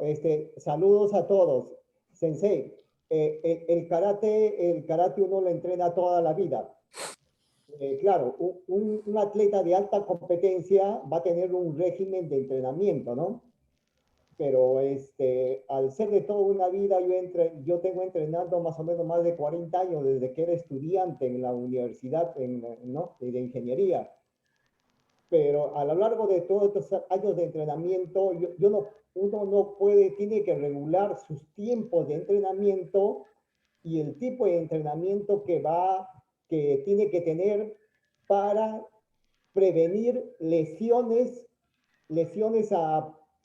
en tu cuerpo, como por ejemplo en las rodillas, en los codos, porque entonces en toda esta etapa he tenido algunos problemitas por no saber planificar adecuadamente el entrenamiento, ¿no? La rodilla es muy importante, por ejemplo, he tenido lesiones a la fascia lata, he tenido lesiones por ejemplo, una rotura fibrilar a los gemelos, por tratar de entrenar mucho y tratar de perfeccionar, Entonces, y los procesos traumatológicos y los procesos de terapia han sido muy duros para, pues, en mi caso, ¿no? En mi historia.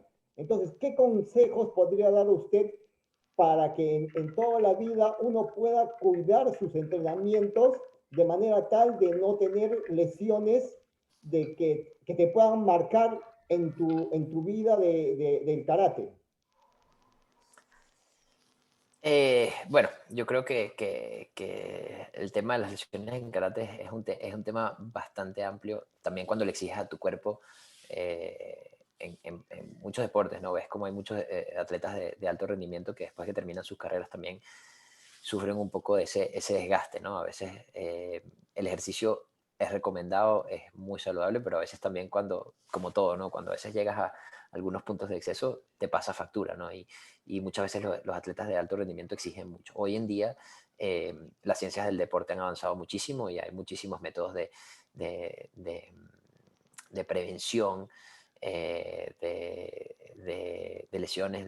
Eso ha hecho también que veamos muchos atletas en distintos deportes que han alargado mucho sus carreras y que en edades que prácticamente ya hace unos años ni se hubiese pensado que estuvieran jugando, están jugando al más alto nivel, ¿no? Entonces, yo creo que lo que recomendaría es siempre el mantener de alguna forma la actividad física. Es importante, ¿no? Darle mucha prioridad también a lo que es la movilidad de las articulaciones para poder aguantar y hacer algún tipo de entrenamiento de fuerza, si sea, no estoy hablando de que hay que ir todos los días al gimnasio a hacer pesas, pero sí hacer algo de entrenamiento de fuerza, porque bueno, naturalmente con la edad vamos perdiendo un poco esa masa muscular y, y a veces solamente con los ejercicios de karate cuesta tal vez mantenerla, aunque yo creo que con un buen entrenamiento de Kihon, de básico, podemos trabajar también la resistencia, también la musculatura, pero yo diría que el entrenamiento de fuerza es algo que no se debería descuidar a lo largo de los años, ¿no? Cuando vamos subiendo un poquito en edad, eso nos va a ayudar a tener una mayor masa muscular y una estructura ósea también bastante fuerte. Y darle siempre también la importancia necesaria a la recuperación y a escuchar nuestro cuerpo. Cuando sentimos que hay alguna molestia, cuando sentimos que estamos muy cansados, también saber cuándo descansar. Perfecto, se entendió perfectamente. Eh, Ahora es el turno de Cris Romanelli, por favor, y a continuación Franco Recouso. Antonio, ¿cómo te ves en vista al futuro? ¿Eres el heredero de una forma de practicar karate que no es para nada convencional? Lo hemos hablado anteriormente. El maestro Inoue era súper pedagógico y tenía unas teorías, yo diría, revolucionarias, ¿no? Y siento que eres de los herederos directos de ellos. Pero estás ahorita como en ese encrucijado, me pareció haber entendido en base a las conversaciones que hemos tenido anteriormente y en tu última presentación, que estás ya como en esa encrucijada de que estás de salida, de ser el atleta Antonio Díaz a volverte, no sé si es el maestro Díaz, es la pregunta, ¿cómo te ves en el futuro? ¿Y cómo crees que tu ejemplo puede ayudar a la juventud venezolana, que sabemos que tanta ayuda necesita y te miran con esos ojos de admiración cada vez que vas a una competencia local? Bueno, yo creo que es una gran responsabilidad que tantos niños te sigan, te vean, jóvenes, ¿no? A lo largo de mi carrera he tenido yo lo considero una suerte de bendición, ¿no? De poder influenciar de manera positiva en muchas personas. Por supuesto que también es una gran motivación, ¿no? Cuando recibes mensajes de distintos países, de gente que te sigue, que te admira y tú dices, wow, ¿hasta dónde puede llegar lo que uno hace, ¿no? Que haya personas que han seguido tu carrera, que sepan lo que tú haces y que tu ejemplo le haya servido para ellos eh, de alguna forma motivarse también. creo que por supuesto va a seguir involucrado con el karate. Me gustaría tener la oportunidad de hacer una especie de, no sé llamarlo investigación, de formación, ¿no? Creo que me considero más que un maestro, me considero como un alumno constante, ¿no? Por supuesto que quiero difundir y transmitir lo que he aprendido y espero tener esa oportunidad de hacer seminarios, de dar clases, porque también lo disfruto mucho, ¿no? Cuando doy una clase, a veces al principio digo, wow, es 1 hora y media, son 2 horas, ¿qué voy a hacer? O déjame ver qué hago. Entonces uno trata de cuadrar bien su clase y qué vas a enseñar. Y a veces empiezas y de repente ya pasaron la hora, pasaron las 2 horas y dices, wow, me quedó tanto por decir, no, y quiero decir esto y quiero decir esto otro. Entonces, cuando ya estoy ahí veo que lo disfruto y tal vez tener esa oportunidad de hacerlo más seguido va a ser interesante. Pero al mismo tiempo también me gustaría poder viajar. Ahora, hoy en día viajo para competir, pero poder viajar para tener esa oportunidad de entrenar, de entrenar distintas formas también, de ver distintas formas de entrenar con otros maestros, distintos maestros, y un poco poder tratar de ver en dónde hay esas coincidencias con lo que tengo y con lo que pueda aprender y que puede salir de ahí. Eso creo que es lo que me apasiona para el futuro.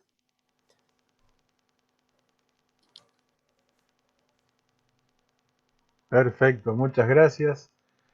Antes de continuar, les quiero recordar que si alguien tiene interés en hacer una pregunta o un comentario, anote su nombre en el chat.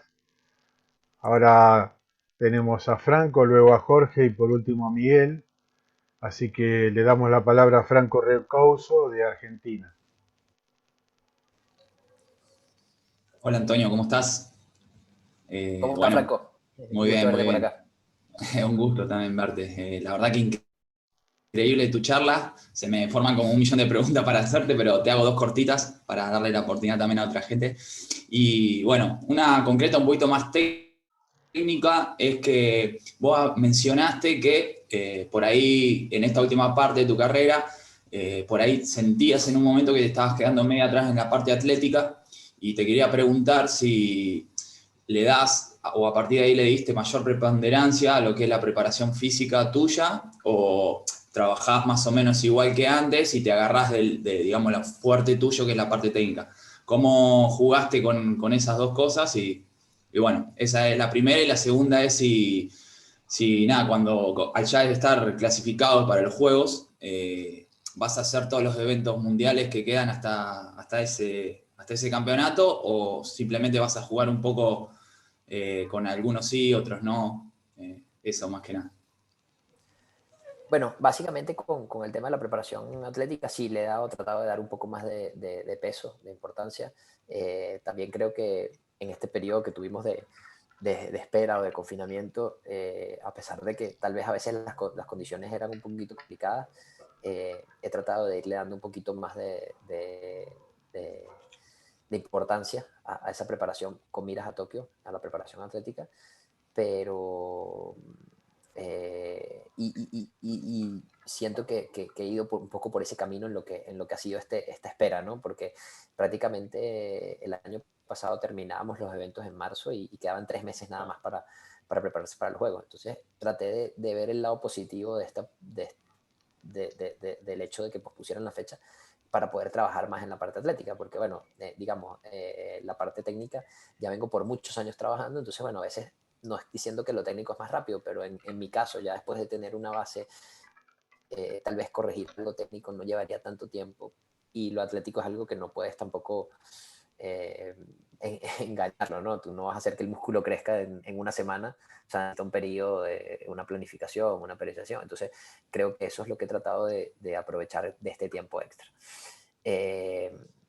Y en cuanto a los eventos, bueno, ha habido esa incertidumbre. Teníamos justamente este fin de semana íbamos a estar compitiendo en Lisboa, pero con digamos, con el aumento de casos en Portugal se suspendió. Ahora la próxima competencia sería en Turquía en 2 semanas. estoy inscrito, ya tratando de cuadrar un poco la logística, que es también lo complicado, ¿no? El poder viajar, las pruebas que tienes que hacerte antes, que las pruebas te den tiempo para entrar con los días que te piden.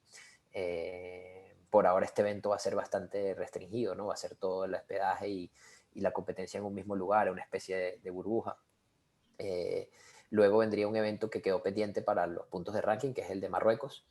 Y igual, ahí básicamente me gustaría participar también, ahí básicamente es el tema logístico del viaje lo que tendría que terminar de definir. Y si se pudiera hacer un evento más, me gustaría hacerlo, que es el Panamericano, pero también a veces tengo la duda de si se va a poder realizar o no, ¿no? En principio va a ser en Curazao, pero tal vez hay que esperar a ver cómo va a ser la situación, ¿no? Creo que en Europa ya han comenzado las campañas de vacunación en muchos países, mientras que cuando hablamos de nuestro continente hay muchos países que todavía no está tan claro, ¿no? Cómo está. Entonces no sé si cuando hablamos de un evento panamericano sea algo que sea posible que se dé, pero si se da me gustaría participar también. Ok, muchas gracias, Antonio. Espero verte algún día en un tatami juntos. Seguro. Muchísimas gracias.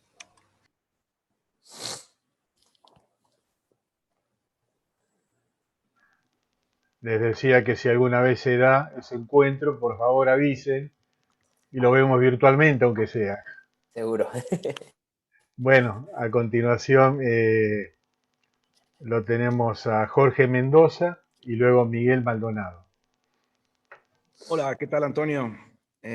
Jorge Mendoza de México. Más que preguntarte, yo quiero comentarte algo. Creo que has sido un ícono en cuanto a la competición de kata se refiere.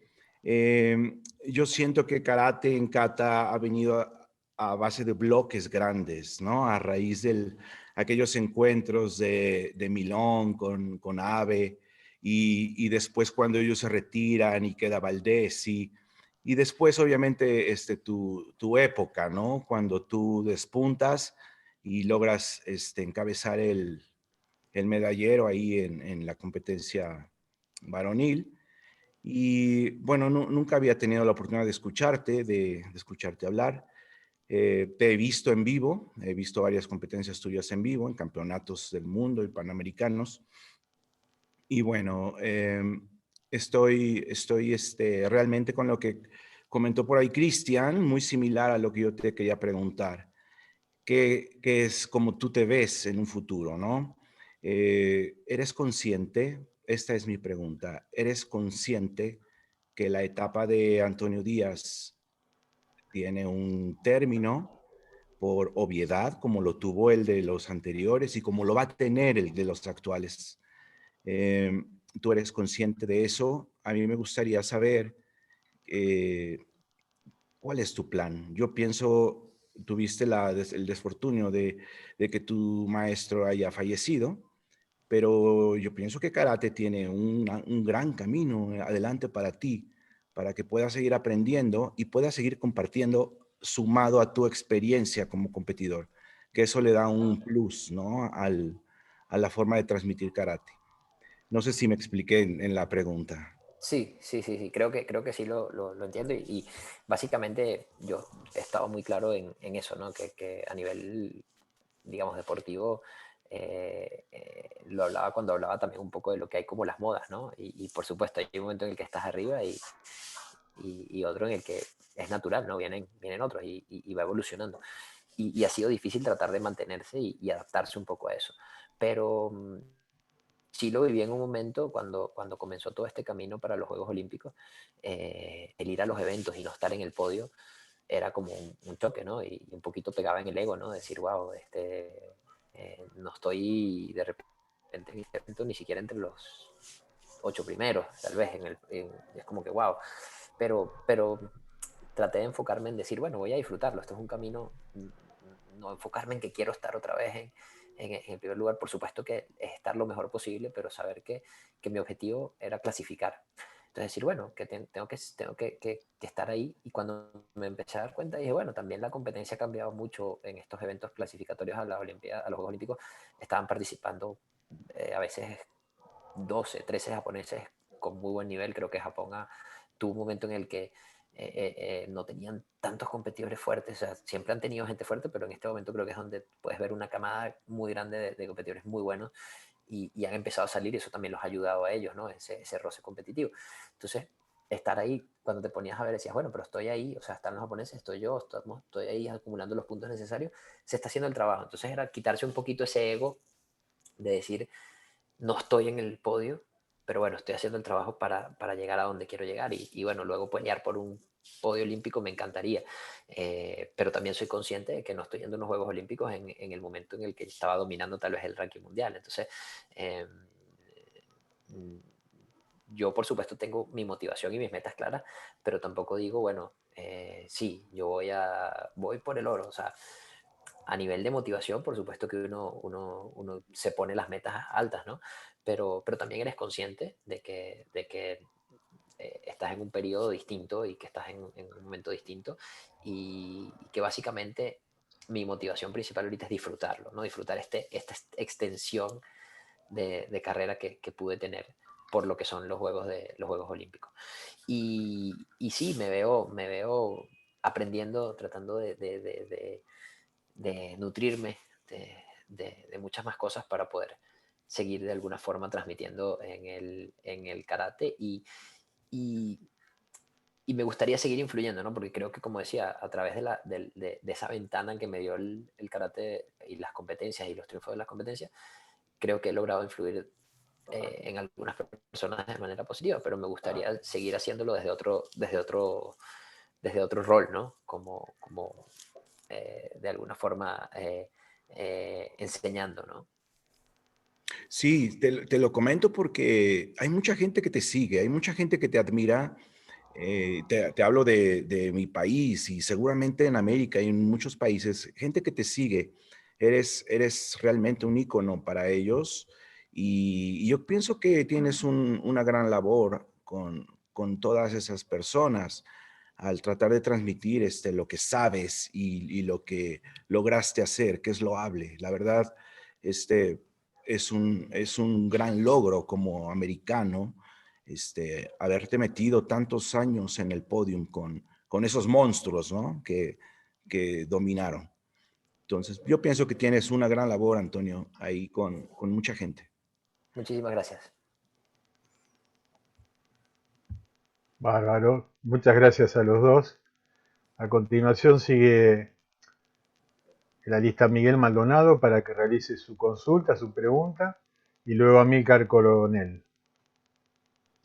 Buenas tardes, maestro. Primero que nada, decirle que lo admiro mucho, que he seguido su carrera durante pues ya un tiempo. Se me hace un karatista excelente, un karate excelente. Espero algún día, tal vez ya no como competidor, pero pues como sensei, alumno, tenerlo, poder entrenar juntos. Y mi pregunta es si usted tiene algún consejo, algún mantra, tip secreto que le haya ayudado en su vida, ya sea personal o dentro del karate, pero algo que lo haya ayudado, que lo haya motivado, no sé, algo por el estilo que nos pueda compartir para que tal vez lo pongamos en práctica nosotros, ¿no?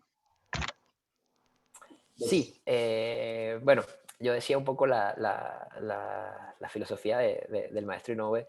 Él tenía para mí una frase que sí, se convirtió como en un ancla en muchas ocasiones. Él siempre hablaba él decía, smile and relax, ¿no?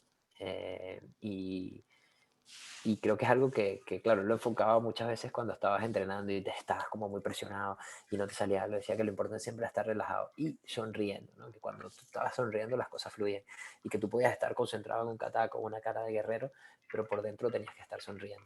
Y creo que es algo que se aplica para la vida, ¿no? Cuando tú afrontas las situaciones relajado y con una actitud positiva, las cosas siempre fluyen de buena manera. Muchas gracias, maestro. Pues, Gracias. Bien, ahora por favor Amílcar Coronel desde Italia y luego lo vamos a escuchar a Alan Mordeschi.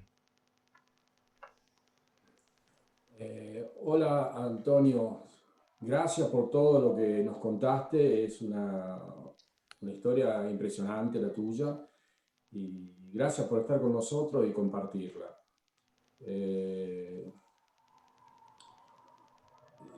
Mi pregunta te la cuento así.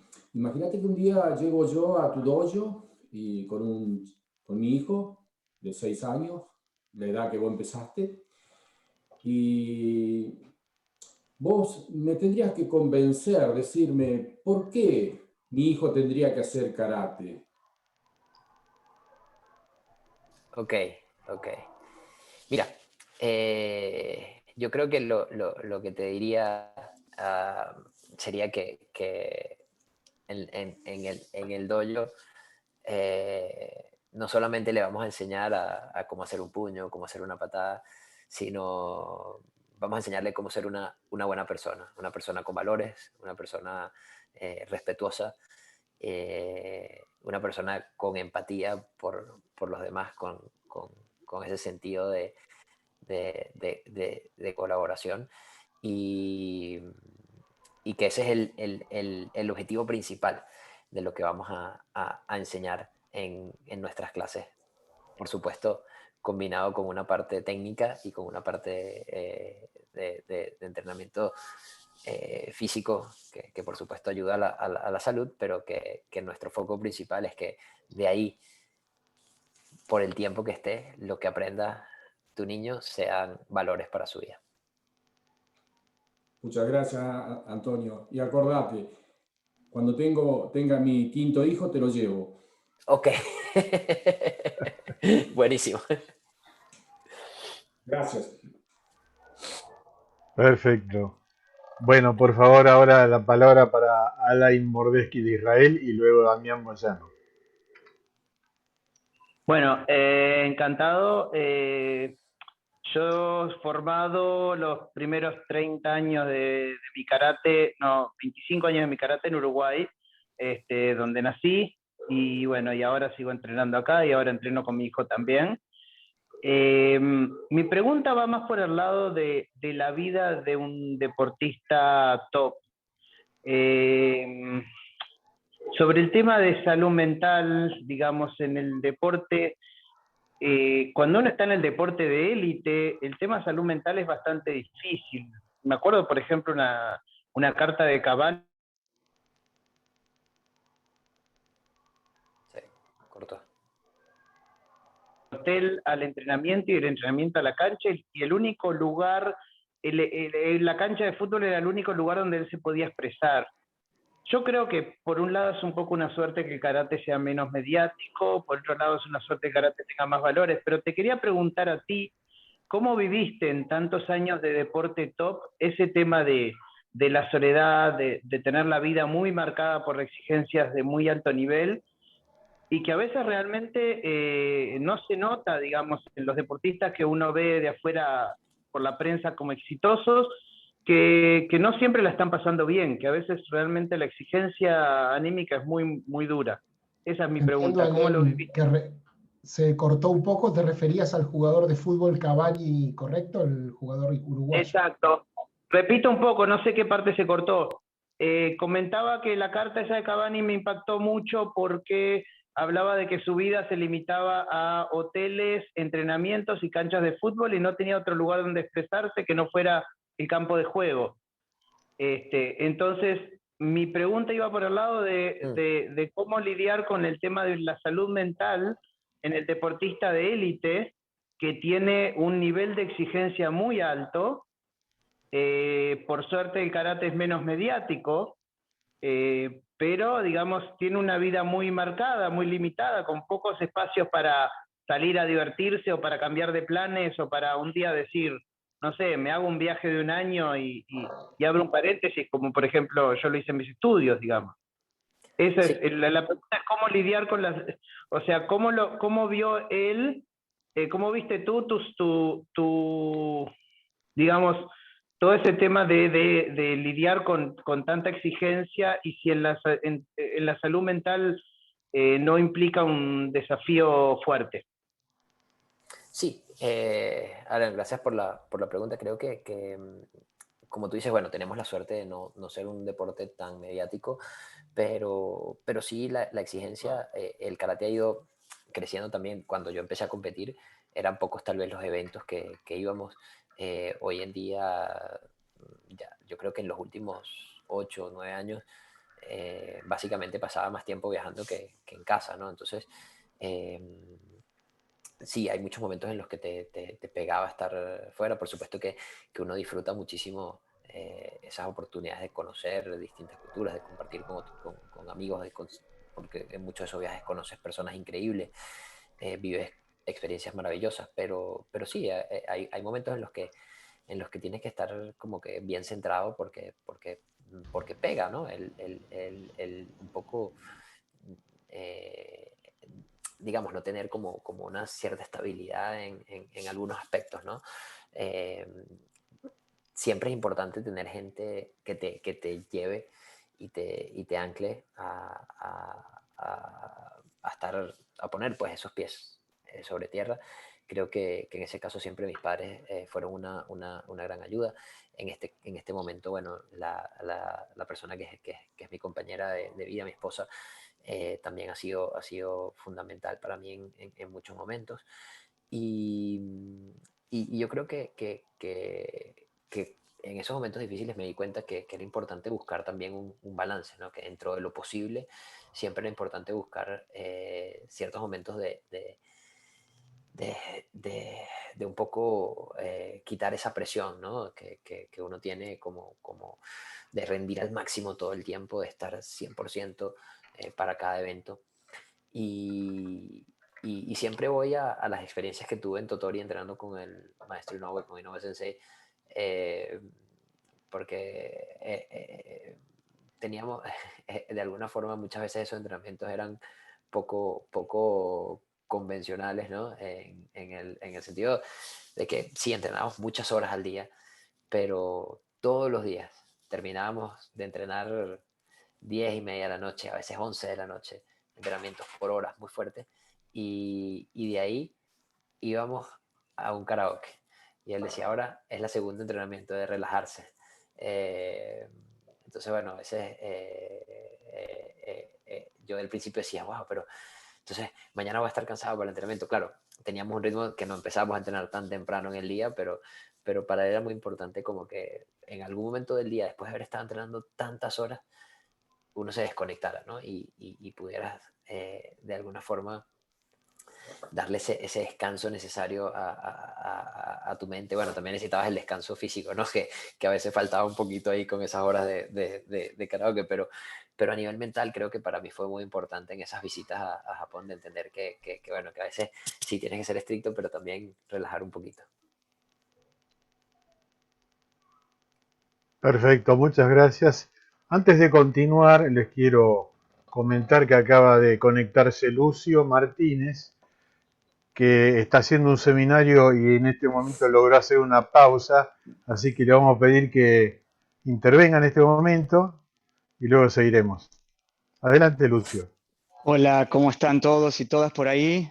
No me quería perder este momento tan especial que está justo Antonio, quería saludarlo personalmente, porque dentro de las huellas de su camino, en muchos momentos pisamos juntos por algunos países de este maravilloso planeta, y quería interrumpir un poquito solamente para saludarlo, para abrazarlo, saludarlo también a todos ustedes que son como una gran familia del karate, y hace un tiempo que no los veía y quería pasar por acá. ¿Cómo estás, Antonio? Tanto tiempo. Bien, Lucio, un gustazo verte también, mucho tiempo sin vernos. Bueno, ahora con la tecnología, ¿no? Y con estas reuniones de Zoom que se han hecho tan cotidianas, ¿no? Un gustazo verte y como tú dices, compartimos momentos increíbles. Siempre tengo muy buenos recuerdos de todas esas veces que coincidimos y siempre es una gran alegría verte. Sí, claro que sí. Y como bien decías, ¿no? Esta tecnología que nos hermana de alguna manera y nos junta. ¿Cómo ¿Cómo ves vos esta nueva forma de comunicarnos y de relacionarnos, ¿no? ¿Notaste una mayor interacción entre todos los karatecas a nivel mundial a partir de este salto que pegamos, ¿no? ¿Cómo lo ves? Mira, sí, yo creo que es interesante porque es eso, nos obliga a adaptarnos a las cosas como se van dando, ¿no? Y fíjate cómo incluso surgieron, hasta hablando de la parte de competencias, hasta campeonatos virtuales, ¿no? O esta posibilidad de seminarios también virtuales, de foros, que a veces yo siempre digo que, bueno, a nivel de la parte de entrenamiento, siempre la parte presencial va a ser importante y no creo que se pierda, pero es una gran posibilidad, ¿no? De que, imagínate, estamos aquí en distintos países y distintos horarios, pero estamos compartiendo todos un rato súper agradable, compartiendo experiencias de vida, experiencias sobre algo que nos apasiona y creo que es una herramienta que tal vez llegó un poquito forzada o que algunas personas tal vez ya la utilizaban de alguna manera, pero que la pandemia hizo que se acelerara un poco su uso y creo que llegó para quedarse de alguna manera, ¿no? Por supuesto, nunca, mi manera de verlo es que nunca va a sustituir la parte presencial, pero que la podemos tomar como una gran herramienta para complementar. Sí, totalmente de acuerdo, Antonio. La información ahora surca a una velocidad impresionante y la unificación a veces de criterios, de ideas, de momentos, de experiencias, ¿no? Como esta de poder estar vos aquí contándonos tu rica experiencia de vida. Bueno, sin más dilación, no quiero seguir interrumpiendo porque el protagonista de esta noche es Antonio.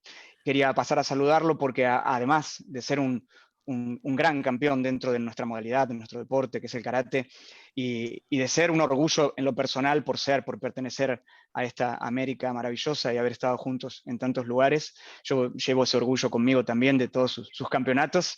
Quería dejarte un abrazo enorme para vos, para toda tu familia, mandarles saludos a todos ellos. Si hace mucho que no nos vemos nosotros, imagínate. Y bueno, sin más, me voy, me retiro porque estoy en un seminario en este momento y me escapé 2 minutitos solamente para darte un abrazo enorme. Y bueno, y decirle que una de las cosas que más valoro de Antonio es su ser, su persona. Yo creo que me he forjado más una amistad a través de lo que es como ser humano que por sus medallas. Sus medallas las uso para mi ego, me agrando. Yo soy amigo del campeón, el campeón está aquí en Venezuela, en Sudamérica, es un orgullo para nosotros, pero más que nada mi mayor recuerdo es un recuerdo del corazón hacia la persona de Antonio. Les mando un beso enorme, un abrazo apretado a todos y a todas aquí y espero volvernos a ver el próximo sábado o alguno de estos sábados cuando me libere de los compromisos que tengo. Gracias. Gracias, Lucio, de verdad. Muchísimas gracias, un gustazo. Muchas gracias, Lucio. Una gran alegría verte. Igualmente. Bueno, para ir concluyendo, le vamos a dar lugar a Damián y por último a Ian Núñez y luego vamos a cerrar este foro. Bueno, Damián, adelante. Bueno, muchas gracias por poder preguntar. Sensei Antonio, lo voy a poner en una situación. Lo llevo a una gran tienda, en donde en la tienda están todos los katas. Y usted tiene la riqueza más grande del mundo para poder elegir alguno. ¿Cuál sería? ¿Y por qué? Wow. Sí, es una pregunta difícil, ¿no? Porque a través de los años siempre, de alguna forma, cada kata es un mundo, ¿no? Cuando te pones, tratas de entrar, ¿no? Y de entenderlo y de comprender a veces un poquito la historia y el significado, no solo repetir los movimientos, de entender también su aplicación de cada técnica. Pero siempre que me preguntan como tratar de poner un favorito o de escoger uno, siempre sale o resalta Super Impe, porque, bueno, uno me trae los recuerdos de que con ese kata logré algunos de mis triunfos más importantes. Y bueno, digamos, con el tema de los nombres de los katas y de la historia, siempre ahí están, digamos, rodeados por mucho misticismo y muchas historias. Sabemos que dentro del karate hay mucha historia también que va un poco que fue de boca en boca, ¿no? Y que tal vez en Okinawa, a diferencia de las islas grandes en Japón, el okinawense no era tan estructurado, ¿no? Y era un poco más el tema como de eso del boca a boca, que dejar las cosas tan estructuradas por escrito y todo. Pero bueno, el hecho es que siempre investigando un poco sobre los katas y en el caso de Super Impey, más allá si es apegado realmente a la historia del kata o no, está una de las versiones que habla de un número importante en el budismo, que es el 108.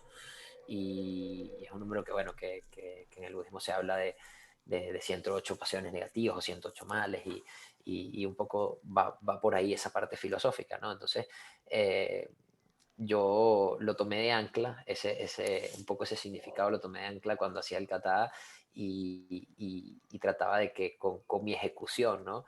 Era un poco como combatir contra esas cosas negativas que pudieran existir, ¿no? Entonces, como te decía, más allá si es el significado real o no es el significado real, para mí fue una especie de intención dentro del kata que iba más allá de solamente repetir los movimientos, y creo que eso es lo que me hizo conectar tan bien con ese kata. Muchas gracias, Sensei. A eso iba la pregunta. Vale. Perfecto, bien. Ian Núñez Peralta tiene su lugar. Buenas tardes, Ian Núñez, Karate Do México. Fue muy Hola, Ian. difícil llegar a donde estás y tuviste muchos obstáculos. Sí, Ian, tuve varios obstáculos en el camino, y yo creo que lo importante siempre es levantarse y seguir adelante, ¿no?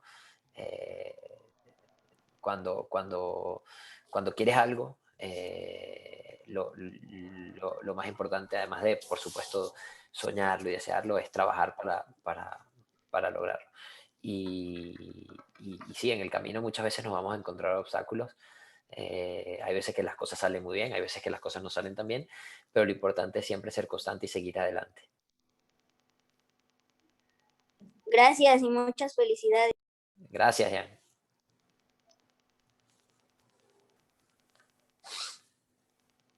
Bien, para ir concluyendo, ahora Gabriel nos va a informar de las próximas reuniones y luego cerramos la del día de hoy. Deseo decir, antes del cierre formal que realizará nuestro estimado maestro Franco, que la educación provee, mi estimado Antonio, de dos caminos, la palabra y el ejemplo. Y que tu sencillez y tu sensibilidad expresa tanto en tus palabras de hoy como en tu ejemplo de vida, te transforman en algo más grande que un campeón, que es un maestro, un sensei, un educador. Deseo anunciar que en la próxima reunión de karate virtual, que está prevista de aquí a 2 semanas, para el día sábado 6 de marzo, estará con nosotros Ferdinando Balzaro, desde Italia. Esta plática se va a realizar en idioma español y en italiano en forma simultánea. El nombre de la plática es Vivencias e impresiones del Karate Shotokan de Italia, 1965 a 2021. Debemos mencionar que, además de sus campeonatos europeos, como Viena 1967, el maestro Balzaro es una leyenda en la formación de nuestro arte en Italia, así que va a ser una gran experiencia poder aprender de este maestro. Adelante, por favor, maestro Franco, con tus palabras de cierre del foro del día de hoy. Bueno, Antonio, ¿qué decirte? La verdad que lo que te quiero decir va un poco en la línea de lo que te expresó Gabriel hace un momento. Para nosotros es una sensación increíble, un aprendizaje estupendo que nos contaras hoy un poco lo que fue tu camino dentro del karate, que te explayaras tanto. muchas veces me ha pasado de solamente por tener el placer de escucharte, de buscarte en entrevistas, en YouTube, además de ver tus catas, obviamente, buscarte en entrevistas para nada, porque me interesa mucho tu persona, te sigo mucho y obviamente te lo han dicho mucho a lo largo seguramente de tu vida, que sos un ícono del karate deportivo, sos un ícono del kata, pero ¿qué es eso? Para mí sos un ícono del karate en general.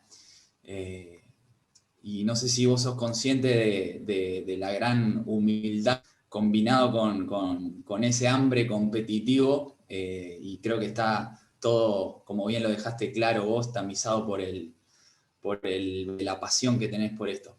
La verdad que, vuelvo a repetir, un aprendizaje espectacular y bueno, creo que hablo por agradecerte infinitamente el tiempo que nos dedicaste y nada más. Espero, como te dije antes, verte en persona, en algún evento, en algún tatami y bueno, creo que todos los que estamos aquí, creo que todos te conocemos, pero si hay alguien que no te conoce, espero que se haya absorbido al menos un poquito de todas las cosas buenas y todo el karate que nos transmitiste hoy en esto. Reitero el agradecimiento enorme, para mí un verdadero lujo tenerte acá y nada, lo mejor para lo que se viene y un abrazo gigante para vos, para toda tu familia y bueno, espero verte pronto, amigo. Abrazo gigante. Igual. Bueno, muchísimas gracias, de verdad un gusto para mí, disfruté muchísimo esta experiencia y bueno, qué bonito que haya estos espacios, ¿no? para compartir. Espero, bueno, dentro de las posibilidades, como le dije, que a veces ahorita el tiempo es bien limitado con los compromisos de los entrenamientos, pero poder volver a pasar por aquí para escuchar otras experiencias y seguir en contacto, ¿no? Creo que eso es lo bonito del karate, estas interacciones, estas relaciones que uno puede ir haciendo y ir creando pues esa gran familia de personas que están en la misma sintonía. Los habilitamos entonces, los invitamos a habilitar vuestros micrófonos y entre tanto, un gran aplauso para el maestro Antonio Díaz y su presentación del día de hoy. Gracias. Muchas gracias.